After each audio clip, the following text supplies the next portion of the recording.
तो Calvin cycle जो kelvin ने डिस्कवर किया था, that is the universal cycle. इतना हम लोग को समझ में आ गया, और इसको 3 स्टेप में हम डिवाइड कर दिए हैं। कार्बोक्सिलेशन, जिसमें CO2 एंटर करेगा और उसको RUBP रिसीव करेगा in presence of rubisco enzyme. Okay बच्चा। And second step is reduction. Reduction is the place जहां पे ग्लूकोज के फॉर्मेशन के लिए जो आपको प्रोडक्ट चाहिए, ग्लिसरेडिहाइड 3 फॉस्फेट, वो बन जाता है, और ये इस साइकिल से आउट हो जाएगा, बाहर निकल जाएगा, और फर्दर ये ग्लूकोज को फॉर्म करेगा। And sequence you know, glucose से सुक्रोज, सुक्रोज से स्टार्च एंड अनदर मॉलिक्यूल्स यहाँ पे बनेंगे। ठीक है। इस साइक्लिक प्रोसेस का एंड यहाँ पे नहीं है, ये आपको ध्यान रखना है। एंड कहाँ है? दोबारा इस RUBP को रीजनरेट कर। तो समरी यही कह रही है, RUBP रीजनरेट हो गया, रीजनरेशन। ठीक है। एंड RUBP से स्टार्ट हुआ था, RUBP एंड हो गया, that's why it is cyclic. Clear है? ठीक है। तो स्टेप बाय स्टेप देखते हैं। लोकेशन आपको ध्यान है, स्ट्रोमा में चल रहा है, क्लोरोप्लास्ट, थाइलेक्वाइड की मेम्ब्रेन पे लाइट रिएक्शन हो चुका है। अब सभी चीजें, NADPS देखो किधर बना था, किस साइड में बना है? स्ट्रोमा साइड में बना है, जहां से हमने H+ आयन कंसेंट्रेशन को लो किया था। क्लियर है कल? तो स्ट्रोमा के साइड में NADPS.H बन रहा था। अब ये सारे रिएक्शन आपके स्ट्रोमा में चलेंगे। इसकी कंडीशन यही है क्योंकि रुबिस्को एंजाइम स्ट्रोमा में प्रेजेंट होता है, अगर 1 लाइन में आपको आंसर करना है। सबस्ट्रेट कोई फंक्शन नहीं कर पाएगा जब तक एंजाइम नहीं आएगा। तो मेन अगर एक को प्रायोरिटी देना है तो दैट इज रुबिस्को बेटा।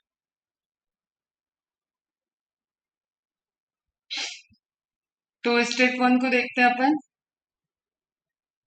कार्बन डाइऑक्साइड डिफ्यूज होके आ रहा है, सिंपल डिफ्यूजन है, गैसेस फॉर्म है, into the stroma from the surrounding cytosol, cytosol, cytoplasm. ठीक है। उसके बाहर सेल, सेल का एक्स्ट्रा सेलुलर मैट्रिक्स। तो जहां से भी ग्रेडियंट होगा स्ट्रोमा के थ्रू, स्टोमेटा के थ्रू, वहां से CO2 ट्रांसफर हो रहा है, और कहाँ आ गया वो? क्लोरोप्लास्ट के स्ट्रोमा में। ठीक है। और ये पहले भी था, बट रिएक्शन करने के लिए अब उसको स्ट्रोमा में कैप्चर किया जाए। Is it clear? An enzyme combines the CO2 molecule with a 5-carbon ketose sugar called RUBP. The product is 6-carbon molecule. एक ये आप एक्स्ट्रा नोट लिख लेना, जो पहला अनस्टेबल प्रोडक्ट बनेगा, अनस्टेबल। हमने लिखा है ना कि स्टेबल प्रोडक्ट क्या बनता है, तब हमने बताया था आपको PGA।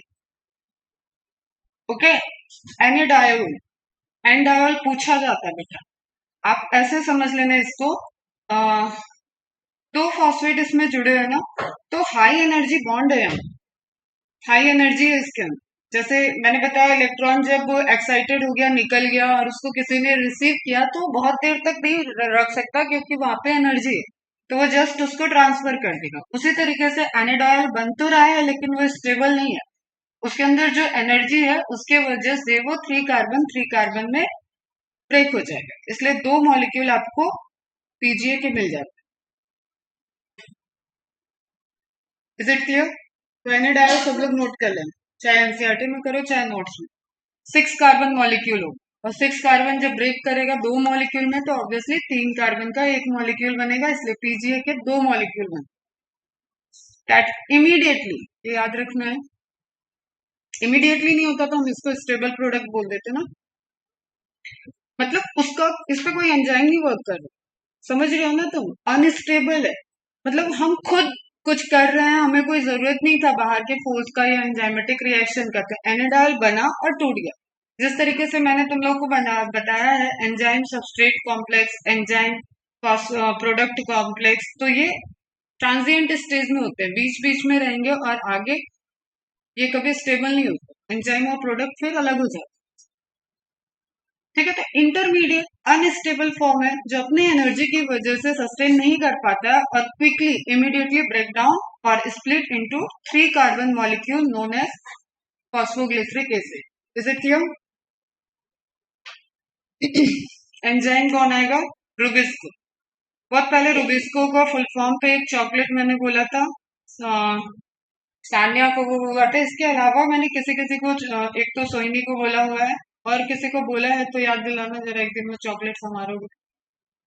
चॉकलेट क्वेश्चन पूछते थे हम कभी कभी ना, उसके लिए चॉकलेट बोलते थे कि देना है।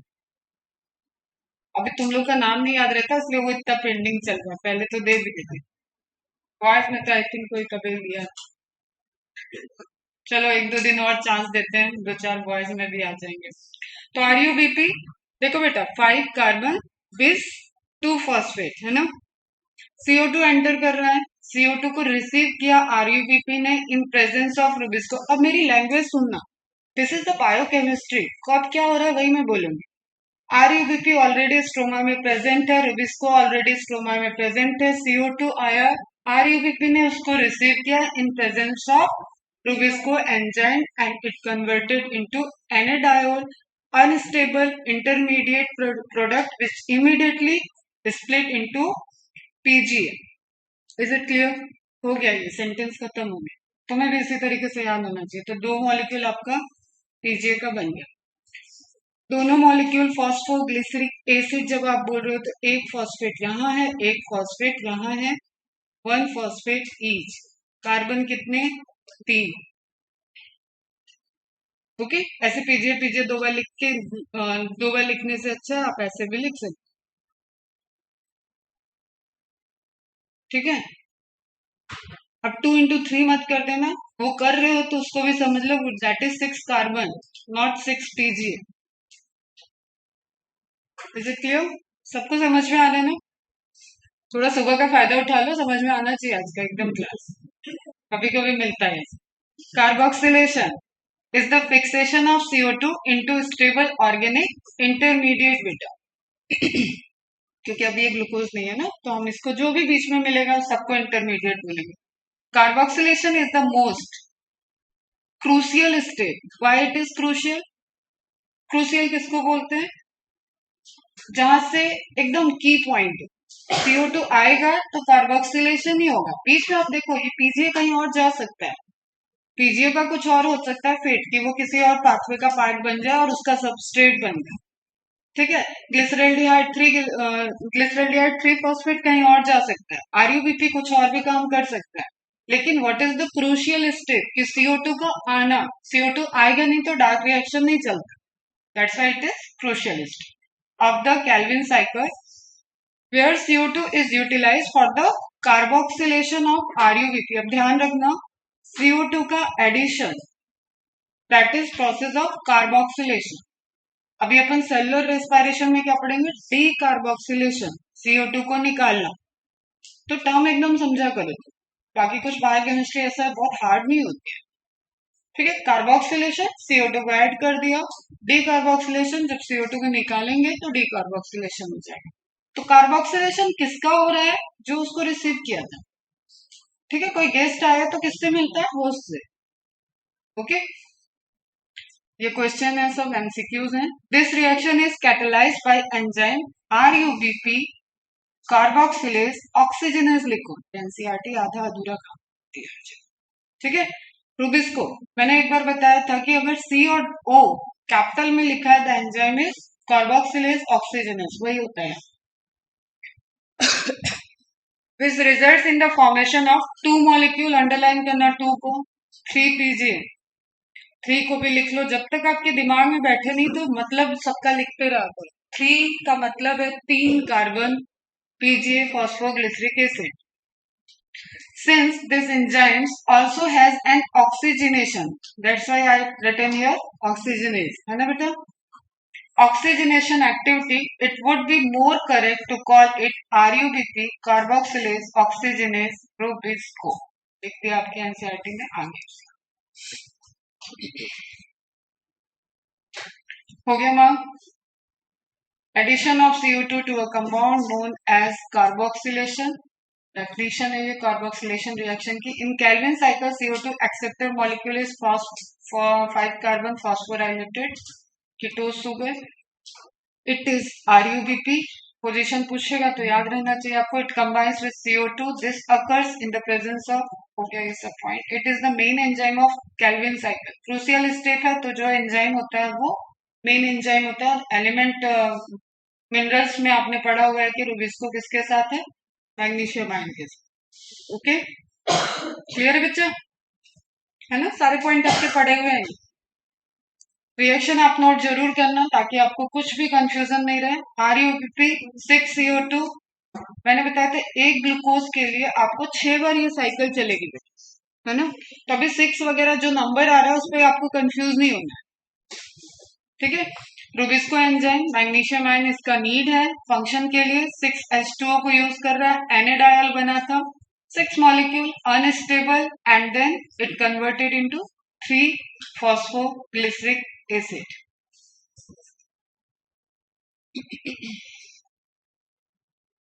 अभी आप सारे नंबर भूल जाओ, बस लिख लो एक जगह, हम सारे नंबर का एक बार करा देते हैं, अदरवाइज आप घूमते रहोगे कौन कहाँ से आ रहा है कितना जा रहा है। रूबिस्को RuBP जो है वो 5 कार्बन कंपाउंड है, 6 मॉलिक्यूल उसके यूज होंगे, ठीक है। 6 मॉलिक्यूल CO2 आ रहे हैं तो ऑब्वियसली 6 बार ये भी उसको रिसीव करेगा। यही सब चीजें हैं, लेकिन ये हम आपको लास्ट में कंक्लूड करेंगे।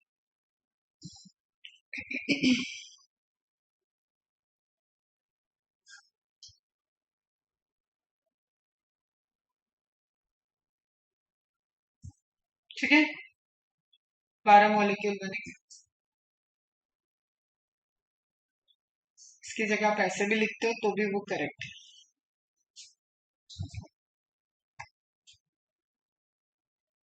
हो गया, समझ समझ के लिखना, इसलिए हम धीरे बढ़ा रहे हैं, तो हम बोल देते हैं हम PDF भेजेंगे तब लिख लेना। RuBP CO2, you can see, ये क्या है, एक आपको बच्चा वाला इमेज है ताकि आप समझ सको कि इसी का सी इधर गया। ओके, ठीक है। एक में कार्बन मॉलिक्यूल गया CO2 का, बाकी 3 आपका RuBP वाला। The molecular structure of RuBP and carbon dioxide, the unstable 6-carbon intermediate formed when they combine, and the 2,3-PGA molecule produce intermediately. Next step है रिडक्शन। अब आपकी जो पावर थी ना बेटा, एसिमिलेटरी पावर, क्या क्या है उसमें? एसिमिलेटरी पावर में ATP NADP H.H, ठीक है।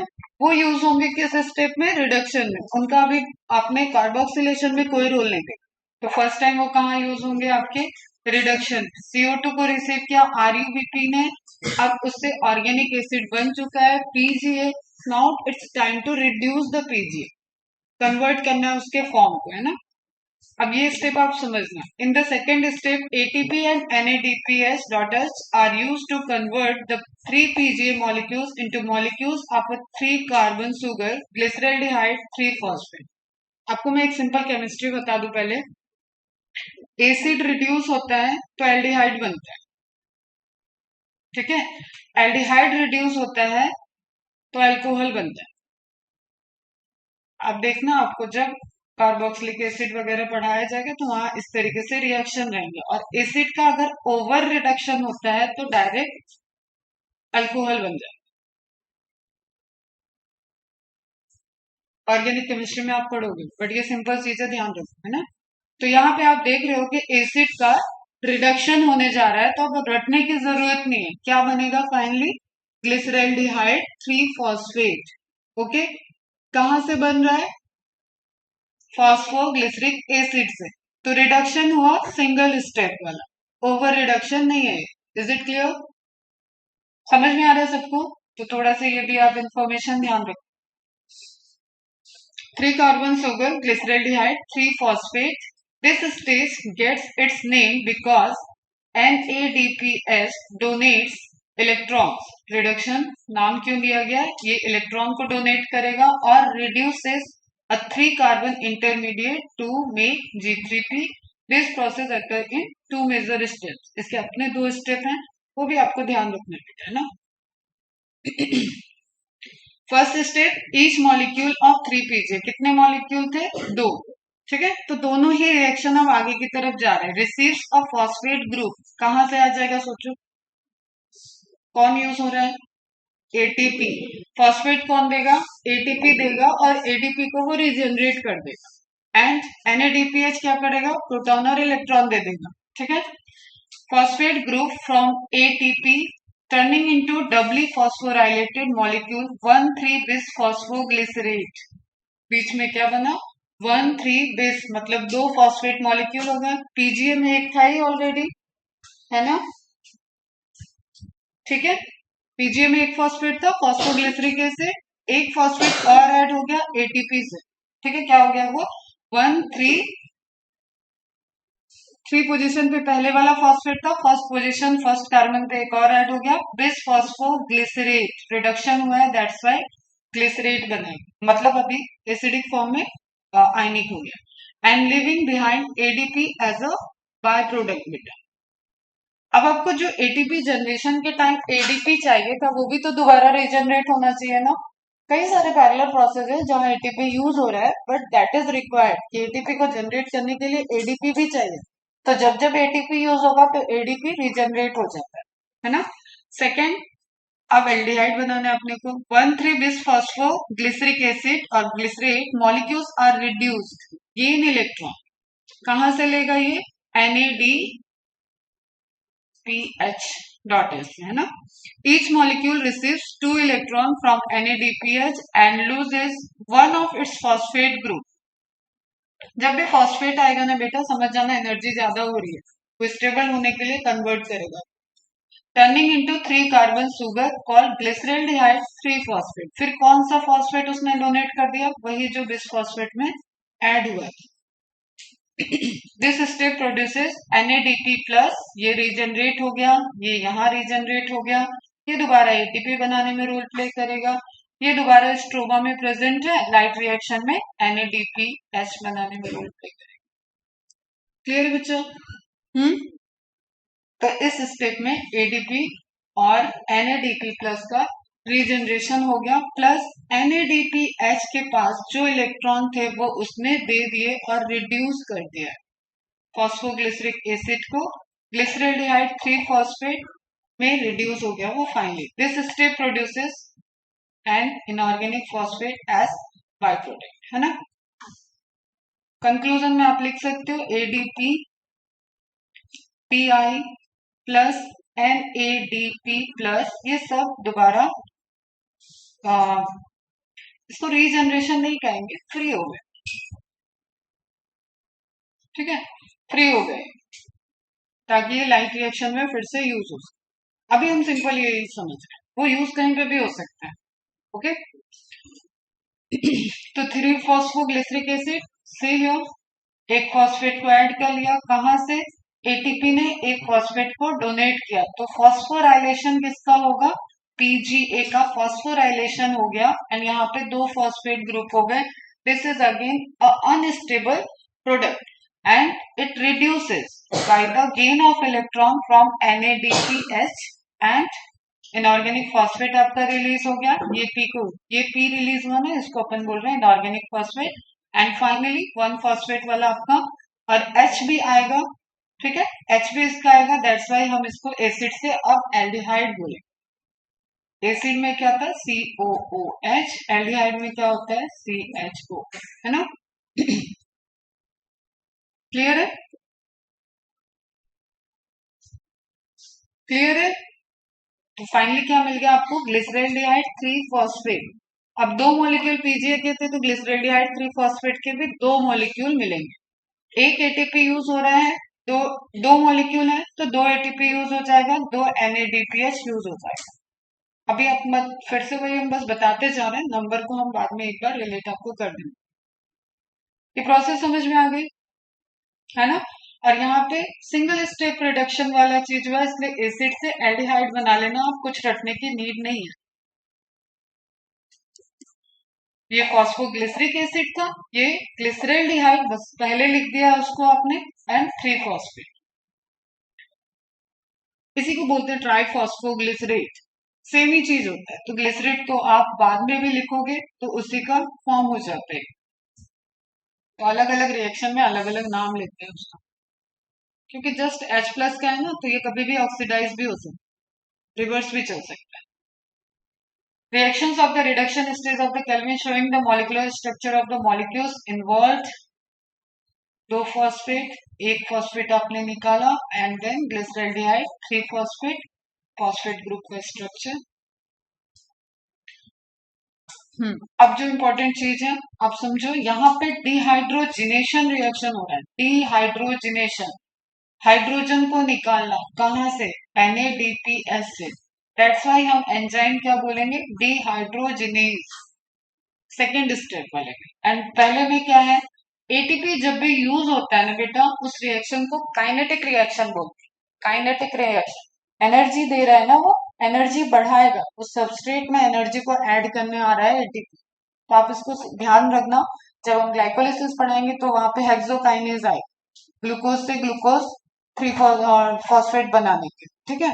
तो आप देखना वहां पे भी हम आपको बताएंगे, जब भी एटीपी कंज्यूम होगा, that is critical reaction of that particular pathway, वो सिंगल डायरेक्शन में ही चलेगा। ओके, की रिएक्शन, क्रिटिकल रिएक्शन, ऐसे आप उसको कह सकते हो। तो फॉस्फोग्लिसरिक एसिड, अब इसका नाम देखो आप कैसे, फॉस्फोग्लिसरिक एसिड में एटीपी ऐड हो रहा है, तो आपने इसको क्या बोला?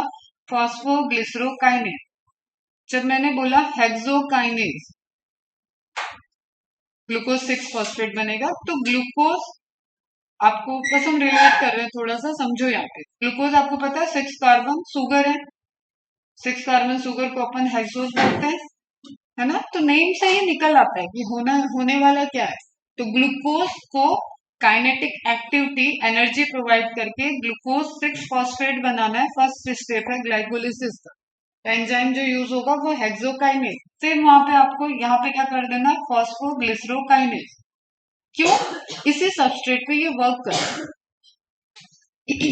और दिस इज द रिएक्शन, कौन सा रिएक्शन हो रहा है? तो काइनेटिक एक्टिविटी हो रही है, दैट्स वाई फॉस्फोग्लिसरोकाइनेज। यहाँ पे डिहाइड्रोजनेशन हो रहा है, हाइड्रोजन आयन को निकालना हो रहा है, वाटर यूज हो रहा है, that's why it is dehydrogenase.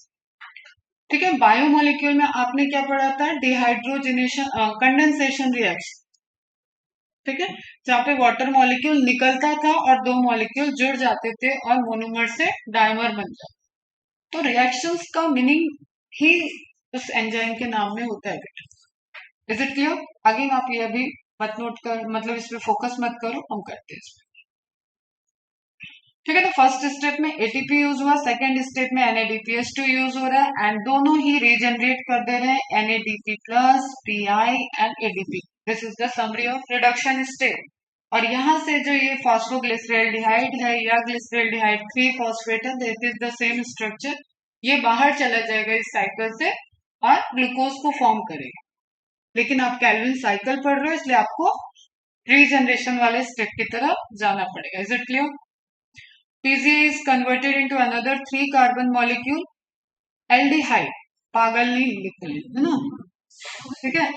PGAL in a two-step process, first a molecule of ATP made during the light cycle, ये बड़ा इजी नोट्स है, कहाँ बना था, ठीक है, gives PGA phosphate group, एक और फॉस्फेट ग्रुप ऐड हो जाएगा। Next NADPH also made during the light cycle gives PGA proton, dehydrogenation. Okay, PJ releases a phosphate group and is now पागल। रीजनरेशन, अभी देखो यहाँ पे आपको थोड़ा सा मॉलिक्यूल समझना पड़ेगा। G3P एक 3 कार्बन मॉलिक्यूल है ना, RUBP एक 5 कार्बन मॉलिक्यूल। G3P के कितने मॉलिक्यूल बने हैं? 2, तो टोटल हो गए आपके पास 6 कार्बन, 6 कार्बन हो गए। इसमें एक G3P से आप RUBP को रिजनरेट नहीं कर सकते, आपको G3P को तोड़ना पड़ेगा, ठीक है। दैट्स वाई ये साइकिल आप ऐसे बढ़ते हो कि कितने मॉलिक्यूल गए। ओके, जब सारे मॉलिक्यूल जाएंगे तब आप कैलकुलेट कर पाओगे कि कितने RUBP बने और कितने। एक ग्लिसरेल्डिहाइड 3 फॉस्फेट से ऑब्वियसली बन नहीं सकता है ग्लूकोज, मिनिमम उसको 2 चाहिए, और दोनों अगर यहाँ से बाहर चले गए तो रिजनरेशन नहीं हो पाएगा। थोड़ा सा भी ये ध्यान रखो, है ना। तो regeneration, some G3P molecules go to make glucose while other must be recycled to regenerate the RUBP acceptor. Okay, acceptor molecule, ये एक्सेप्टर RUBP एक्सेप्ट किया था CO2 को, इसलिए लिखा हुआ है। रीजनरेशन रिक्वायर्स अगेन ATP, और यही ATP का रिक्वायरमेंट जो सिंथेसिस से ज्यादा हो रहा है, इसके लिए साइक्लिक फॉस्फोराइलेशन रिक्वायर्ड है, रिस्पॉन्सिबल है, क्योंकि वहां NADPH2 नहीं बन रहा था लेकिन ATP बन रहा था, और एक मॉलिक्यूल की जगह दो मॉलिक्यूल बन रहे थे। ये भी चीजें आप ध्यान रखना। And involves a complex network of reaction which like to call the carbohydrate scramble. Okay, like यहाँ पे अब किस तरीके से कार्बन इधर उधर होंगे और कार्बोहाइड्रेट की सिंथेसिस होगी, कन्वर्जन होगा उनका डिफरेंट पाथवे में, उसके लिए ये एक प्रिपरेटरी फेज की तरह। In order for one G3P to exit the cycle and go towards the glucose synthesis, three CO2 molecules must enter the cycle. ठीक है, तीन CO2 आएंगे तभी एक G3P बाहर निकल पाएगा, और इसलिए आपको एक G3P से आधा ग्लूकोज बनेगा ना। ग्लूकोज में 6 मॉलिक्यूल है कार्बन के, 6 कार्बन है तो उसके आधे होंगे G3P अगर एक गया, इसलिए 3 कार्बन तो चाहिए आपको एक G3P निकालने के लिए, और पूरा ग्लूकोज बनाने के लिए आपको 6 कार्बन चाहिए। दैट्स वाई ये साइकिल रन कितने बार होगी, 6 टाइम। ठीक है, providing 3 new atoms of fixed carbon. When 3 CO2 molecules enter the cycle, 6 G3P molecules are made, one exit the cycle.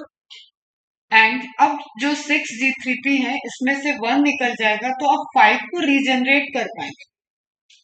Okay, मतलब 2 को रीजनरेशन में यूज कर लेंगे। 6 G3P molecules और made 1 exit the cycle and is used to make glucose, while the other 5 must be recycled to regenerate 3 molecules of RUBP etc. Okay, एक एक बार में दो दो मॉलिक्यूल बन रहा है। एक CO2 एंटर किया था तो 2 G3P बने थे, तो 6 CO2 एंटर करेंगे तो 12 G3P बन जाएंगे। 12 G3P में 2 उधर जाएंगे, 8 10 इधर जाएंगे, तो आपके RUBP पूरे 6 बन जाएंगे। क्लियर है? चलो ये सब हम बताते हैं तुम्हें लास्ट में। तो summary of Calvin cycle reactant, इससे पहले हम थोड़ा बता देते हैं। चलो एनसीईआरटी देख लो पहले। These are a reduction step, series of reaction that lead, दो स्टेप में आपने पढ़ा इसको है ना, that leads to the formation of glucose, incorrect है ना, फॉर्मेशन ऑफ ग्लूकोज के लिए प्रिपरेशन है। The steps involve utilization of 2 molecule of ATP, दो पीजीए हैं इसलिए 2 मॉलिक्यूल, एक पीजीए के लिए एक एटीपी। फॉर फॉस्फोराइलेशन किसका हो रहा है, पीजीए का। Okay, and 2 of NADPH for reduction पर CO2, एक CO2 के लिए 2 NADPH molecule fix. The fixation of 6 molecule of CO2 and 6 turn of the cycle are required for the formation of 1 molecule of glucose from the pathway. Regeneration, the CO2 acceptor molecule RUBP is crucial. अगर देखो RUBP का अपना एक synthesis का भी process होगा, समझना। जब तुम घर में चीनी यूज करते हो या चाय पत्ती यूज करते हो तो वो चीनी और चाय पत्ती भी तो कहीं से बन के आ रहा है ना, किसी फैक्ट्री में बना हुआ है, फिर आप चाय बना रहे हो। तो यहाँ अपन क्या है, चाय बना रहे हो, हम देख रहे हैं कि RUBP यूज हो रहा है और RUBP को रीजनरेट कर देना। समझ में आ रहा है ना, है ना।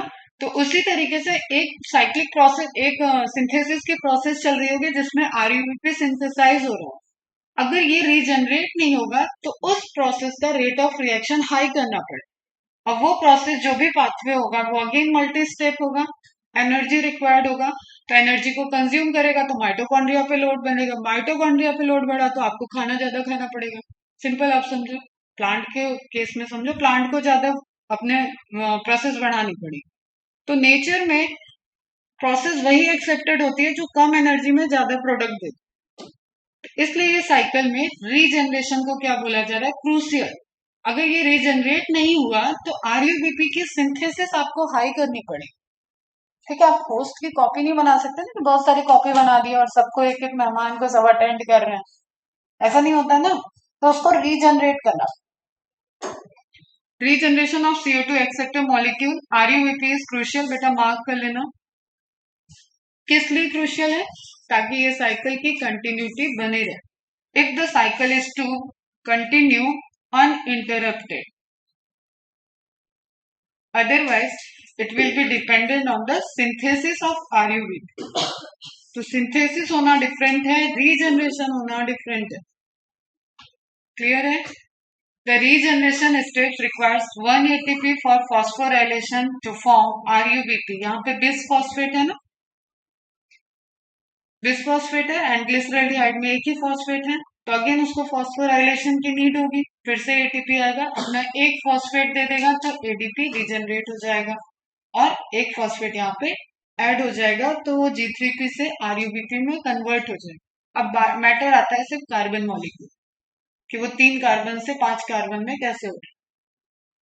ठीक है, क्लियर है? Hence, for every CO2 molecule entering the Calvin cycle, 3 molecules of ATP कहाँ यूज हुआ? एक रीजनरेशन में, 2 रिडक्शन, 2 रिडक्शन में, एक रीजनरेशन. एंड 2 ऑफ NADPH कहाँ यूज हुआ है? फटाफट बताओ. रिडक्शन में, और कहीं NADPH नहीं यूज हो रहा है. Are required. It is probably to meet this difference in number. देखो ये लाइन दिया है तुम्हारा असर्शन रीजन का question. It is probably to meet this difference in number of ATP and NADPH used in the dark reaction that the cyclic phosphorylation takes place. समझ में आया? जो साइक्लिक फॉस्फोराइलेशन में एटीपी बन रहा था, भले ही उससे NADPH नहीं बन रहा था, उसी का उसको रिलेट कर सकते हो आप यहाँ पे. दैट्स व्हाई एटीपी ज्यादा यूज हो रहे हैं compare to NADPH molecule. Clear है? To make 1 molecule of glucose, 6 turns of the cycle are required. Work out how many ATP and NADPH molecule will be required to make 1 molecule of glucose through the Calvin pathway. करोगे आप calculate तो. 6 turn off cycle चला, एक turn के लिए लिखा है 3 ATP, 6 turn के लिए.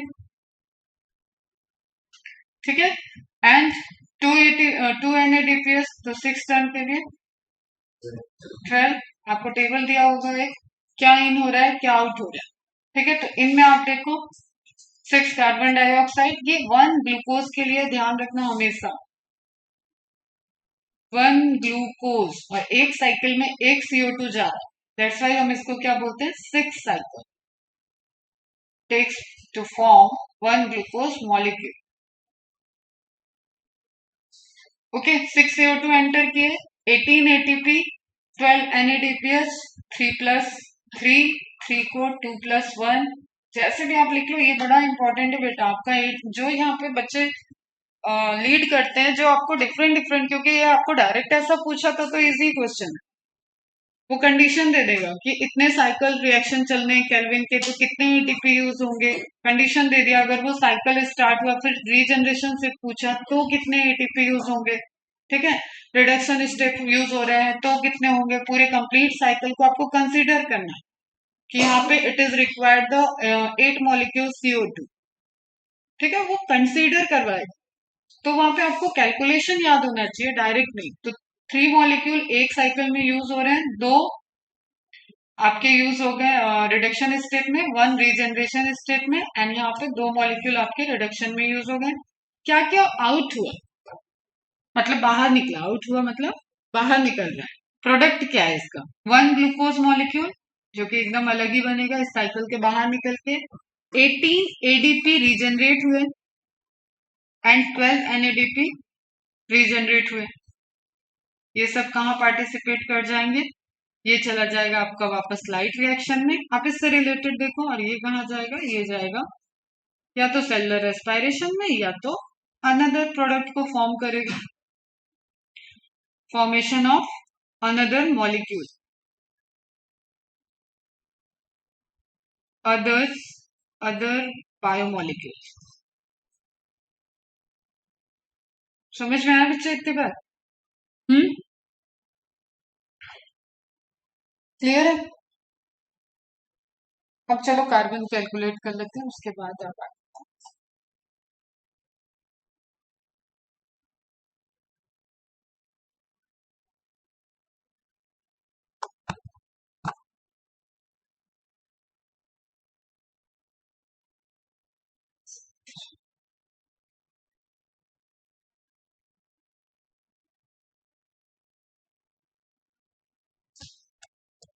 यहाँ देखो 6 CO2 एंटर किए 6 टाइम साइकिल चलेगी, है ना बेटा। 6 CO2 6 कार्बन ये दे रहा है, और 6 आपके RUBP आ जाएंगे। कितने कार्बन है इसके पास? 5। 5 6 ये आएगा यहाँ पे, ठीक है। 5 RUBP है, ये क्या है? एनाडायोल, ठीक है। RUBP ने रिसीव किया 6 CO2 को, ये 5 कार्बन थे, 5 × 6 30, ये 6 30 + 6 36। यहाँ तक क्लियर है? ये अनस्टेबल है, ब्रेकडाउन हुआ, कार्बन अभी उतने ही है, टोटल 36। मॉलिक्यूल कितने हैं? पीजीए के एक साइकिल में 2 बन रहे थे, तो 6 साइकिल में 12। क्लियर है? एकदम आराम से सुनो, यहाँ तक क्लियर है? नाउ हम इसमें कोई कार्बन नहीं अब ऐड करने वाले। 3 कार्बन ही ग्लिसरल्डिहाइड 3 फॉस्फेट है, या फॉस्फोग्लिसरेट बोलते हैं, तो भी आप समझना कि 3 कार्बन पे ही आप बात कर रहे हैं, फॉस्फोग्लिसरल्डिहाइड बोले, ठीक है। क्या यूज हुआ? 6 मॉलिक्यूल एटीपी एक मॉलिक्यूल के लिए, 6 एटीपी दूसरे के, तो टोटल आपके कितने आ गए थे इस स्टेप पे? 12 एटीपी। पूरे 6 साइकिल के लिए अपन कैलकुलेट कर रहे हैं। 2 NADPH यूज होना है, तो एक इसके लिए एक इसके लिए, एक साइकिल में अगेन 6 × 2 × 6 12 NADPH हो गया, ठीक है, डिहाइड्रोजनेशन में जो यूज हो रहा है। एंड देन आपको रिजल्टेंट क्या मिल रहा है? 6 कार्बन कंपाउंड ही है, लेकिन ग्लिसरल्डिहाइड 3 फॉस्फेट। कार्बन कितने हैं उसके पास? अभी भी 36 है बेटा। Is it clear? अब इस 36 में आपको कुछ नहीं तो इतना पता है कि 12 कार्बन चाहिए, C6H12O6 6 कार्बन चाहिए आपको ग्लूकोज बनाने के लिए। तो 36 - 6 कर दिया आपने, बचे कितने? 30। कितने लेके आया था RUBP? 30 का। तो बाकी ग्लिसरल्डिहाइड कहाँ चले गए? This way. कितने ग्लिसरल्डिहाइड बने थे? 12 मॉलिक्यूल। 12 मॉलिक्यूल में 2 ग्लिसरल्डिहाइड यूज हो गए इधर आपके, ठीक है। कितने बचे? 10। 10 3 कार्बन है ईच में, इज इक्वल टू 30 कार्बन। समझ में आ गया? एकदम सिंपल वे में। क्लियर है? तो 10 मॉलिक्यूल ऑफ ग्लिसरल्डिहाइड 3 फॉस्फेट इस पूरे साइकिल में रीजनरेशन में रोल प्ले कर रहा है। अब हम कंक्लूड कर रहे हैं, ध्यान से सुनना है ना। 10 molecule G3P required for the regeneration of 6 molecule RUBP। देखो इसको, G3P टोटल लिखो 12 मॉलिक्यूल, फिर एरो लगाना, 10 molecule involved in regeneration of 6 molecule RUBP of RUBP। Is it clear?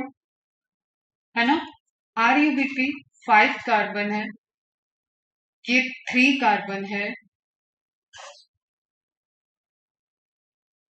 ठीक है। 3 कार्बन है, तो यहाँ पे 3 कार्बन आप याद रख लो इसको। 10 3 मल्टीप्लाई करोगे 30, या 5 6 मल्टीप्लाई करोगे 30। दोनों 30 कार्बन है, ये 30 कार्बन आपके वापस चले गए रीजनरेशन। क्लियर? और ये वही कार्बन है जो RUBP ने दिए थे जब हमने आपको मार्किंग दिखाई थी, कलर वाले बच्चा वाली। एक मिनट हम आते हैं उस पर, ठीक है। तो यू कैन सी हियर कि वहां पे मैंने बताया था ये CO2। तो जब ग्लिसरल्डिहाइड 3 फॉस्फेट जो जा रहा है उसके पास क्या है? ये CO2 वाला मॉलिक्यूल रहेगा 6। दैट्स वाई आप बोलते हो C6H12O6 में जो कार्बन है दैट कम्स फ्रॉम CO2, ठीक है। RUBP वाले कार्बन नहीं है। और ये कैसे प्रूफ हुआ था? रेडियो लेवल टेक्निक से, रेडियो आइसोटोप टेक्निक से। क्लियर है? वापस आओ इस पे, ठीक है। रीजनरेट हुआ 30 कार्बन, एंड अगेन ये यूज कर रहा था ATP। अब यहाँ ग्लिसरल्डिहाइड जा रहा है, एक एक ग्लिसरल्डिहाइड जा रहा है, तो हर साइकिल में एक एक ATP यूज हो रहा है, तो 6 साइकिल 6 ATP। यहाँ 2 मॉलिक्यूल में गेम चल रहा था, that's why 1 molecule 1 ATP, 2 molecule 2 ATP। तो यहाँ आपने मल्टीप्लाई बाय 2 कर लिया, 6 इंटू 2 12 एटीपी। यहाँ 6 एटीपी है, टोटल एटीपी कितने हो गए 12 प्लस 6 18। क्लियर है सबको? देखो जरा ध्यान से, अपना चीजें भी देखो और इसको देखो कि तुम्हें समझ में आ रहा है। कार्बन का गेम, एटीपी का गेम और एनएडीपीएस। तो जो आपका टेबल कंक्लूड हुआ था वहां पे एनसीईआरटी में, दैट शुड बी क्लियर, है ना। एंड केल्विन को अपन साइकिल बोल रहे हैं। C3 फिक्सेशन क्यों बोल रहे हैं कि first stable product is PGA. Kelvin is the scientist who discovered that reaction, that pathway, that series of reaction. ठीक है। C3 first stable product 3 carbon का। ऐसे प्लांट जिसमें C3 साइकिल पहला प्रोडक्ट बनता है C3, वो C3 प्लांट होते हैं। C3 इज यूनिवर्सल साइकिल, क्योंकि C4 में आप देखोगे कि वो C4 में फिर से C3 में एंटर करेगा। ओके इतनी बातें आपको समझ में आ गई? ये हम शेयर कर देंगे आपको, आप लिखना इसको घर पे आराम से, कार्बन फिर से कैलकुलेट कर। नाउ हम समरी कर रहे हैं फिर से, सुनो ध्यान से। 3 turns of the Calvin cycle. Question ध्यान देना कि 3 टर्न पूछ रहा है, 6 टर्न पूछ रहा है, कंप्लीट ग्लूकोज पूछ रहा है, वॉट एवर द टर्म्स क्या यूज किया गया है क्वेश्चन, उससे आपका क्वेश्चन सॉल्व होगा। रट्टा रट्टिफिकेशन से नहीं सॉल्व होगा। ठीक है, 18 एटीपी यूज होते हैं, बस 18 दिखा, टिक किया, आगे बढ़ गए। क्वेश्चन ही वो नहीं पूछ रहा था 18 एटीपी रिक्वायरमेंट। तो 3 टर्न्स ऑफ केल्विन साइकिल, तो अपने आप क्या कर दोगे, अगर आप एटीपी यहाँ पे हम पूछे तो कितने एटीपी हो जाएंगे? 3 इंटू 3 कितना 9, 18 का हाफ कर दो या 3 को मल्टीप्लाई कर दो 3 से, तो 18 यहाँ पे आपको 9 एटीपी आ जाएगा, अगर इस क्वेश्चन को एटीपी कैलकुलेशन पे उसने टर्न कर दिया। 3 turns of Calvin cycle are needed to make one G3P molecule that can exit the cycle and go towards the making glucose. Let's summarize the quantities of key molecules that enter and exit the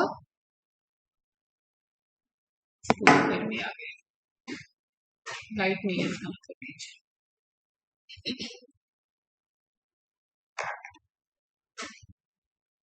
तो आगे जाके ये सब पढ़ना है, इसलिए एकदम open mind से जितना अभी बताया ना, जैसे आपने देखो यहाँ पे आइसोमेरेज एंजाइम, तो जो आइसोमर पढ़ा है केमिस्ट्री में, आइसोमर फॉर्म में कन्वर्ट करते हैं, फॉर्मूला सेम रहता है, वो एंजाइम किस कैटेगरी में आ जाएंगे? Isomerase enzyme. ओके, तो इनका कन्वर्जन देन ये साइकिल के बाहर आ रहा है, फ्रक्टोज बनता है, एल्डोलेज एंजाइम, देन फॉस्फेटेज होता है, देन फ्रक्टोज पे फॉस्फेट ग्रुप ऐड होगा, फिर उसको तोड़ेंगे, कन्वर्जन, देन ग्लूकोज बनता है। तो ये साइकिल के बाहर जा चुका है। ठीक है, तो इस तरीके की चीजें आपको ऑलरेडी पढ़नी है बेटा अभी आगे। दैट्स वाई आप ये सोचो बस कि अभी जो पढ़ रहे हो that is very simple. CO2 enter किया, RUBP रिसीव किया, PGA बना, PGA को रिड्यूस किया गया, एनर्जी दिया गया और ग्लिसरॉल्डिहाइड 3 फॉस्फेट बना। ग्लिसरॉल्डिहाइड 3 फॉस्फेट साइकिल के बाहर चला गया, उसमें फिर फर्दर प्रोसेस होगा और वो ग्लूकोज को फॉर्म करेगा। ग्लिसरॉल्डिहाइड 3 फॉस्फेट और क्या कर सकता है? RUBP को रीजनरेट करेगा, ताकि ये साइकिल प्रोसेस चलने के लिए RUBP का कंसेंट्रेशन वहां पे maintain. This is very simple kind. ठीक है, एंजाइम मैंने बताया फॉस्फोग्लिसरोकाइनेज, फॉस्फेट ग्लिसरिक एसिड के अंदर काइनेटिक एक्टिविटी, मतलब फॉस्फेट को ऐड करना, एनर्जी ऐड कर रहे हैं, तो अपन ने उस एंजाइम को क्या बोल दिया? काइनेज। ओके, डिहाइड्रोजनेशन, हाइड्रोजन को निकाल रहे हैं, कहां से निकाला? NADPH.S। तो रिएक्शन के लिए जो एंजाइम बेसिक रोल प्ले किया दैट इज डिहाइड्रोजनेज। उसको रिडक्शन ऑक्सीडेशन भी बोलते हैं, क्योंकि वहां पे NADP का ऑक्सीडेशन हो रहा है, वो H+ आयन को दे रहा है। ठीक है, और अंदर वो रिसीव हो रहा है, तो उसको रिडक्शन बोलते हैं, रिड्यूसेस। तो पूरा प्रोसेस आप क्या देख रहे हो? रिडक्शन। तो कॉम्प्लेक्सिटी बढ़ती जाती है फिर ना। नाउ जो अभी तक की समरी है उसको आपको समझ में आ गया कि लाइट डिपेंडेंट रिएक्शन कहाँ पे चला है? That is on the thylakoid membrane. ये सेल मेम्ब्रेन नहीं है, ये थाइलेक्वाइड की मेम्ब्रेन है। बाइलिपिड लेयर ये भी होती है, सभी मेम्ब्रेन बाइलिपिड लेयर होते हैं और उसपे प्रोटीन्स के चैनल है, इलेक्ट्रॉन कैरियर मॉलिक्यूल है एंड ATP सिंथेस चैनल। ठीक है, ये आपने देखा केमियोस्मोटिक थ्योरी में इन्वॉल्व हुआ है, हाइपोथेसिस में इन्वॉल्व हुआ है। ये आप देख रहे थे H+ आयन का मूवमेंट स्ट्रोमा से अंदर की तरफ ल्यूमेन में, दिस इज थाइलेक्वाइड ल्यूमेन। यहाँ डार्क रिएक्शन नहीं हो रहा है, डार्क रिएक्शन बाहर चला, NADPH बाहर बना है, स्ट्रोमा में हो रहा है ये सब, and light reaction, dark reaction आपका पूरा कंप्लीट हो चुका है। क्लियर है सबको? लोकेशन, स्टेप स्टेप में थोड़ा सा टाइम लगेगा, एक एक बार रिकॉर्डेड लेक्चर भी देखो ताकि तुम्हें खुद कॉन्फिडेंस आए। अभी रिकॉर्डेड देखोगे ना तो कैसा लगेगा, मेरे बोलने के साथ साथ तुम्हें भी आएगा, तो तुम्हें कॉन्फिडेंस आता है। ओके, तो एक बार उसको भी देखोगे, यहाँ पे that is the investment, time को इन्वेस्ट कर, उससे ज्यादा टाइम लग जाएगा कि 4-5 घंटे आप बैठे हो कल को, परसों को, 2-3 दिन बाद, 1 महीने बाद, और आपको फिर से ये सब समझ में नहीं आ रहा है। उससे बेटर है कि आज एक बार 1.5 घंटे और एक्स्ट्रा दे दिया, आज और कल मिला के 2 बार में दे दी। लेकिन जो पोर्शन आपको लगता है कि समझ में आ गया है, फिर भी उसके अंदर कई स्टेप हैं, उन लेक्चर्स को आप दोबारा एक बार रिवाइज जरूर किया, और बहुत कम गैप में कर लिया। ठीक है बच्चा, ये भी हम आपको शेयर कर देंगे। आप देखो यहाँ पे क्या क्या लिखा हुआ है, बस देख के रखना है आपको, क्योंकि ये सब क्वेश्चन पूछे गए कि 4 कार्बन, अभी आपने कहीं 4 कार्बन देखा ही नहीं, जो कि एक इंटरमीडिएट बनता है, ठीक है, एरिथ्रोस 4 फॉस्फेट। तो आप MCQ सॉल्व करोगे तो आपको ये भी मिलेगा कि केल्विन साइकिल में 4 कार्बन कंपोनेंट कहाँ है। अब ये सब किसी जमाने के MCQs हैं, BHU PMT वगैरह तो रुला देते थे, एग्जाम ऐसा आता है। ओके, तो ये भी ध्यान रखना है। 5 कार्बन कौन कौन है, RUVP से लेके इधर आप जाइलोलोज वगैरह बनता है, सिडोहेप्टुलोज, 7 कार्बन उधर अपन बात किए थे, ठीक है। जब हमने तुम्हें बताया था कार्बन के घट, ट्रायोस, पेंटोस, सब वहां पे हमने हेप्टोज में बताया। हम्म? तो देखना थोड़ा इसको आज शाम को। नेक्स्ट आते हैं अपन C4 पाथवे, ठीक है। जैसे कि जब केल्विन ने डिस्कवर किया था तो मैंने बताया था बाकी साइंटिस्ट इसमें लग गए थे, क्या सारे प्लांट में यही हो रहा है, इतनी बड़ी डिस्कवरी हो गई, कैसे उसको डिनाई किया जाए। तो उन्होंने ढूंढ निकाला कि नहीं, there is a category of plant जहाँ पे पहला स्टेबल प्रोडक्ट जो है वो 4 कार्बन का है, ऑक्जेलो acetic acid. Is it clear? तो उस पाथवे को देखना है, और वो पाथवे जिसमें होगा उन प्लांट को क्या बोलेंगे, C4 प्लांट। कितने हैं धरती पर? 20% के अराउंड, क्योंकि 80% आपने पढ़ लिया है C3। Okay, plants that are adopted to dry tropical region. अभी एनसीईआरटी देखते हैं क्या पॉइंट दिए, उसके बाद हम बताते हैं ये नीड क्यों पड़ी, इवोल्यूशन से हम इसको रिलेट करेंगे आपको।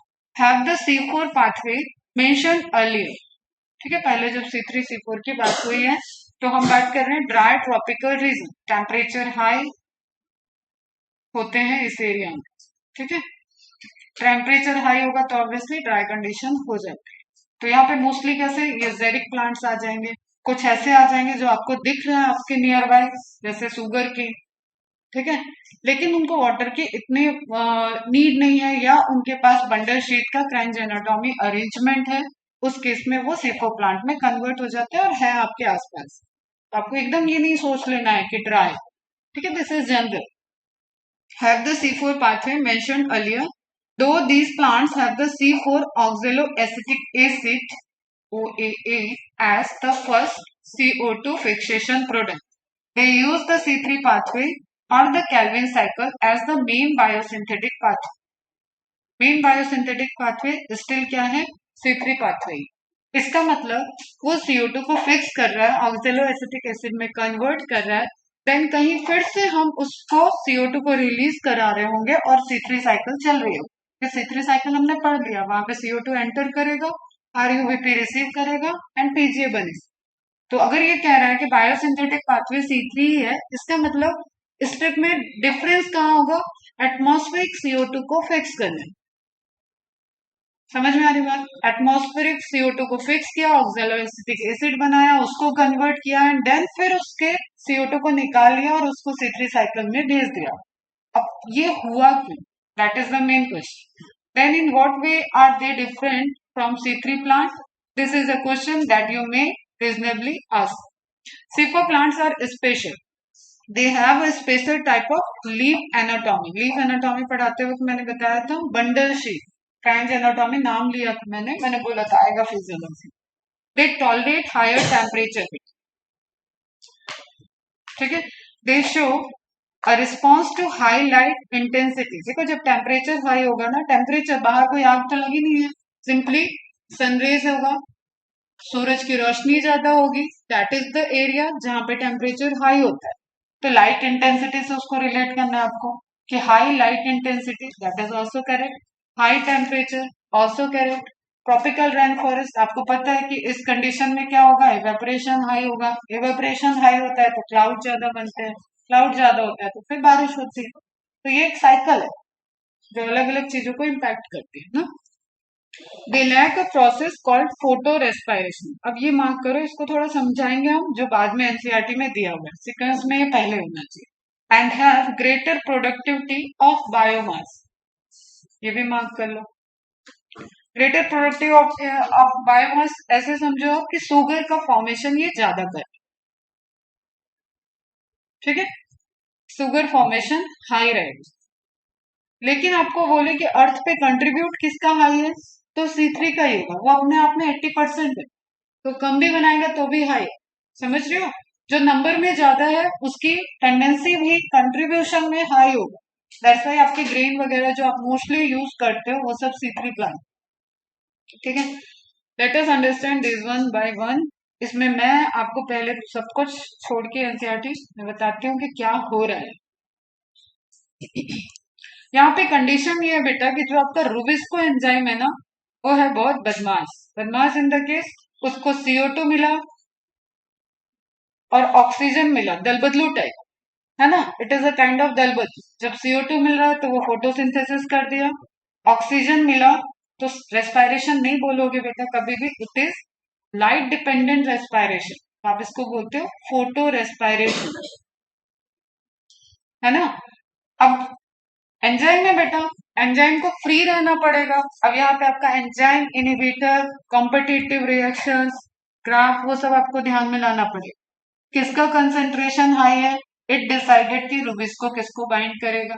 If CO2 is high in concentration, Rubisco CO2 को बाइंड कर लेगा। If oxygen is somehow high in concentration उस लोकेशन पे, ठीक है, तो ऑक्सीजन को बाइंड कर लेगा। और ऑक्सीजन को बाइंड करना फोटो रेस्पायरेशन है, which is totally waste process. This is waste process for plant, ठीक है। कोई एनर्जी किसी चीज की फॉर्मेशन नहीं हो रही है, प्लांट को कुछ नहीं मिलेगा एंड टोटली उसका वेस्ट हो रहा है। और जो लिविंग वाला है दैट इज सेलुलर रेस्पायरेशन बेटा, ठीक है, वो अपना डिफरेंट चल रहा है, वो हम ही लोग की तरह कॉमन होता है जो आपको नेक्स्ट चैप्टर में पढ़ना है। This is photo respiration just because of Rubisco. Rubisco की जो बाइंडिंग एबिलिटी है that is with the both CO2 and oxygen. जब जब वो ऑक्सीजन से बाइंड करेगा, CO2 को बाइंड करने के लिए रुबिस्को नहीं मिलेगा या कम मिल रहा है, तो रेट ऑफ फोटोसिंथेसिस डाउन हो जाती है। दैट्स व्हाई ये वाला लाइन आपका जस्टिफाई हो गया, have greater productivity of biomass, है ना। C4 में इसी प्रॉब्लम को आउट ओवरकम करने के लिए आपने इवोल्यूशन में क्या एनाटॉमी आ गई, इट इज लाइक, अब थोड़ा सा सुनो, समझना पड़ेगा। तो कोई घर एकदम रोड पे है, ठीक है, कोई घर एकदम रोड पे है और एक घर एक बाउंड्री है, उसके अंदर ग्राउंड है, देन बंगला है, ठीक है। चोर को किसमें पहुंचना ज्यादा इजी है, किसमें अटैक करना ज्यादा इजी, जो रोड पे है, ठीक है। अब जिसके पास बाउंड्री होगी, बंगला होगा, वो पक्का गार्ड भी रखेगा, इतना पैसे वाला होगा, ठीक है। तो दिस इज द वे जहां पे ऑक्सीजन को रोक दिया गया और CO2 को फिक्स कर दिया गया, एंड दैट रिस्ट्रिक्शन इज कि यहाँ से कोई गैसेस डिफ्यूजन नहीं हो सकती। तो न CO2 ट्रांसपोर्ट होगी ना ऑक्सीजन ट्रांसपोर्ट होगा, और रुबिस को जो दल बदलू की तरह बिहेव कर रहा था उसको बंगले के अंदर कर दिया कि ना ऑक्सीजन यहाँ पहुंचेगी ना ये वेस्ट प्रोसेस होगी। इज इट क्लियर, कि पहले ये कहानी समझ तब आपको प्रोसेस समझ में आएगी। तो मेसोफिल में कार्बन डाइऑक्साइड का फिक्सेशन हो जाएगा, ऑक्सैलोएसिटिक एसिड बनेगा, देन उसको ट्रांसपोर्ट कर दिया जाता है। That location is bundle sheath, जहां पे रुबिस्को को लाया गया। बंडल शीट कहाँ था, वेस्कुलर बंडल के चारों तरफ, ठीक है। तो लोकेशन चेंज हो गई, फोटोसिंथेसिस की लोकेशन चेंज कर दी गई, किस रिएक्शन की, डार्क रिएक्शन की, और उसके लिए रुबिस्को एंजाइम को भी चेंज कर दिया। इज इट क्लियर, समझ में आ गया सर, ठीक है। तो जो वेस्ट हो रहा था फोटो रेस्पिरेशन में, उसको बचाने के लिए एक एडॉप्टेशन किया गया, that is kranz anatomy. And kranz is the scientist, है ना। उससे उसका रुबिस्को का वफादारी सिर्फ किसके लिए रह गया? CO2 के लिए।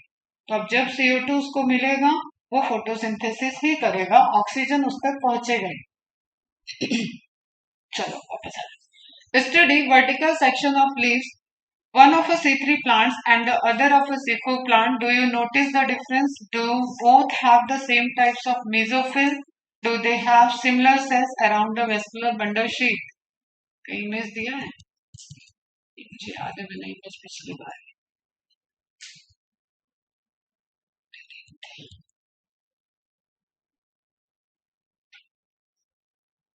ठीक है, बंडल शीट तो ऐड किया हुआ है, देखो। दिस इज मेसोफिल, याद है? पैलिसेड मेसोफिल, स्पॉन्जी मेसोफिल देखा हुआ है अपन ने। एंड देन वेस्कुलर बंडल, वृत्त बोलते हैं इसको। वेस्कुलर बंडल के चारों तरफ एक साइक्लिक सर्कुलर अरेंजमेंट, ठीक है, दैट इज बंडल शीट। ठीक है, ऐसा वर्टिकल है इसलिए आपको ऐसे दिख रहा है, अगर आप यहां से देखोगे तो ये ऐसे सर्कल में आ जाए, है ना। तो वृत्त जो ये बना है, दैट इज द लोकेशन। तो पहला रिएक्शन जो होता है वो मेसोफिल में हो रहा है, क्लोरोप्लास्ट में, and then it transported to bundle sheath, और रूबिस को मेसोफिल से हटा के कर दिया गया बंडल शीट। तो रूबिस को जो C3 साइकिल चल रहा था, वो C3 साइकिल यहाँ पे हो गया, एंड जो फिक्सेशन हुआ, उस फिक्सेशन में C4 oxalo acetic acid mesophyll में बना। ये सब क्वेश्चन है बेटा, अभी हम आगे आते हैं इस पे वन बाय वन। अभी हम बस आपको समरी बता रहे हैं, ठीक है।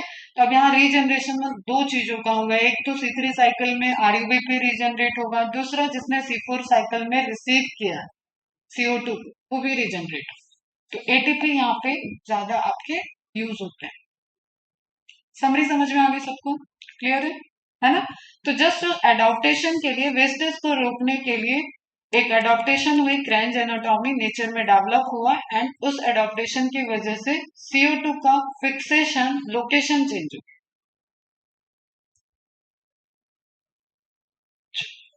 अब इसके कुछ और नाम भी होते हैं, यहाँ से हम आपको नोट शेयर कर देंगे, आप नोट करना इंपॉर्टेंट चीजों को। C4 पाथवे, तो जो आप पढ़ रहे हो। CO2 कंसंट्रेटिंग मैकेनिज्म, ठीक है। CO2 का कंसंट्रेशन हाई होगा तभी वो रुबिस्को से बाइंड कर सकता था। तो यहाँ कंडीशन हमें क्या देनी है कि CO2 ही ज्यादा हो, और इनफैक्ट CO2 ही पहुंचे।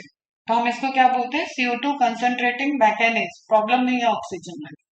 कोऑपरेटिव फोटोसिंथेसिस, ठीक है, कोऑपरेट कर रहा है। मेन साइकिल तो C3 साइकिल ही है, लेकिन ये कोऑपरेट करे, तो cooperative photosynthesis. Then dicarboxylic acid cycle, DCA, and Hatch and Slack is the scientist who discovered that pathway। तो आपको कल भी ये नाम आया था, हैस्लैक पाथवे मतलब C4 पाथवे। ये सारे नाम भी आपको याद होने चाहिए। Studied in detail in sugar की एंड मेज, ये दो तो आपको भूलना ही नहीं है, एग्जाम्पल है। लास्ट में आप देखोगे अभी इसी चैप्टर में आपको एक टेबल दिया हुआ है, वहां पे पूरा फिल करना है क्वेश्चन आंसर, ठीक है। तो उसमें लास्ट में एकदम आपको एग्जाम्पल लिखने को है एनसीईआरटी में, तो वहां पे भी आपको ये एग्जाम्पल नोट डाउन करना है। And proposed a new pathway of dark reaction, light reaction से कोई चेंज नहीं हो रहा है, लाइट रिएक्शन सेम वे में मेसोफिल में क्लोरोप्लास्ट में चल रहा है बेटा, है ना। First stable product of this pathway is OA, which is 4 carbon dicarboxylic acid, that's why it is DCA cycle. Thus hatch and slag pathway is also called C4 pathway or DCA cycle. Most of the C4 plants are monocot tropical grasses, ठीक है, most लिखा है, which belongs to Gramineae and Cyperaceae families. All are questions जो PYQ में पूछे हुए हैं। C4 plants are adapted to hot and dry environment, जो आपके एनसीईआरटी में भी लिखा हुआ है, ठीक है। Temperature high, light intensity high, dry tropical. Example sugar cane, maize, sorghum, तीन तो आपको याद रहना चाहिए। wheat, rice and barley, these all are C3 species. Kranz anatomy को समझ लेते हैं थोड़ा सा, ये आपके एनसीईआरटी में दिया हुआ है, आगे पीछे आप देखोगे आपको मिलेगा। चलो मैं एनसीईआरटी से ही करा देती हूँ, ठीक है। आ जाओ एनसीईआरटी में। The particularly large cells around the vascular bundle of the C4 plants are called bundle sheath cells. Anatomy में हमने एक्सटेंशन की भी बात की, बंडल शीथ एक्सटेंशन, ठीक है। And the leaves which have such anatomy are called said to have cranch anatomy. Direct question है, cranch anatomy is the characteristics of C4 plant. Okay, cranch means wreath. Wreath means circular arrangement, circular sheath covering. Okay, जब आप bundle sheath बोल रहे हो तो आप एक vascular bundle के चारों तरफ की कवरिंग की बात कर रहे हो, उसी को बोल रहे हैं ब्रिथ। ब्रिथ मीन्स सर्कल में, वो शीट कैसी है, सर्कुलर। शीट तो आप कैसे भी लगा सकते हो, रेक्टेंगुलर भी लगा सकते हो, but breath is more accurate and is a reflection of the arrangement of the cells in circular manner. The bundle sheath cells may form several layers around the vascular bundle. ये अब species to species vary करेगा। Bundle sheath की thickness कितनी है, आपने कितना covering दे रखा है, ठीक है। आप हमेशा रैपर ऐसा तो नहीं लगाते कि हर बार थिक लगाओगे, लेकिन अंदर कोई ग्लास मटेरियल है तो यू विल यूज लार्ज, एकदम थिकनेस आप लगाओगे उसकी covering. They are characterized by having a large number of chloroplast. Question है बेटा, मार्क कर लो, है ना। क्लोरोप्लास्ट कंटेंट हाई रहेगा इसमें।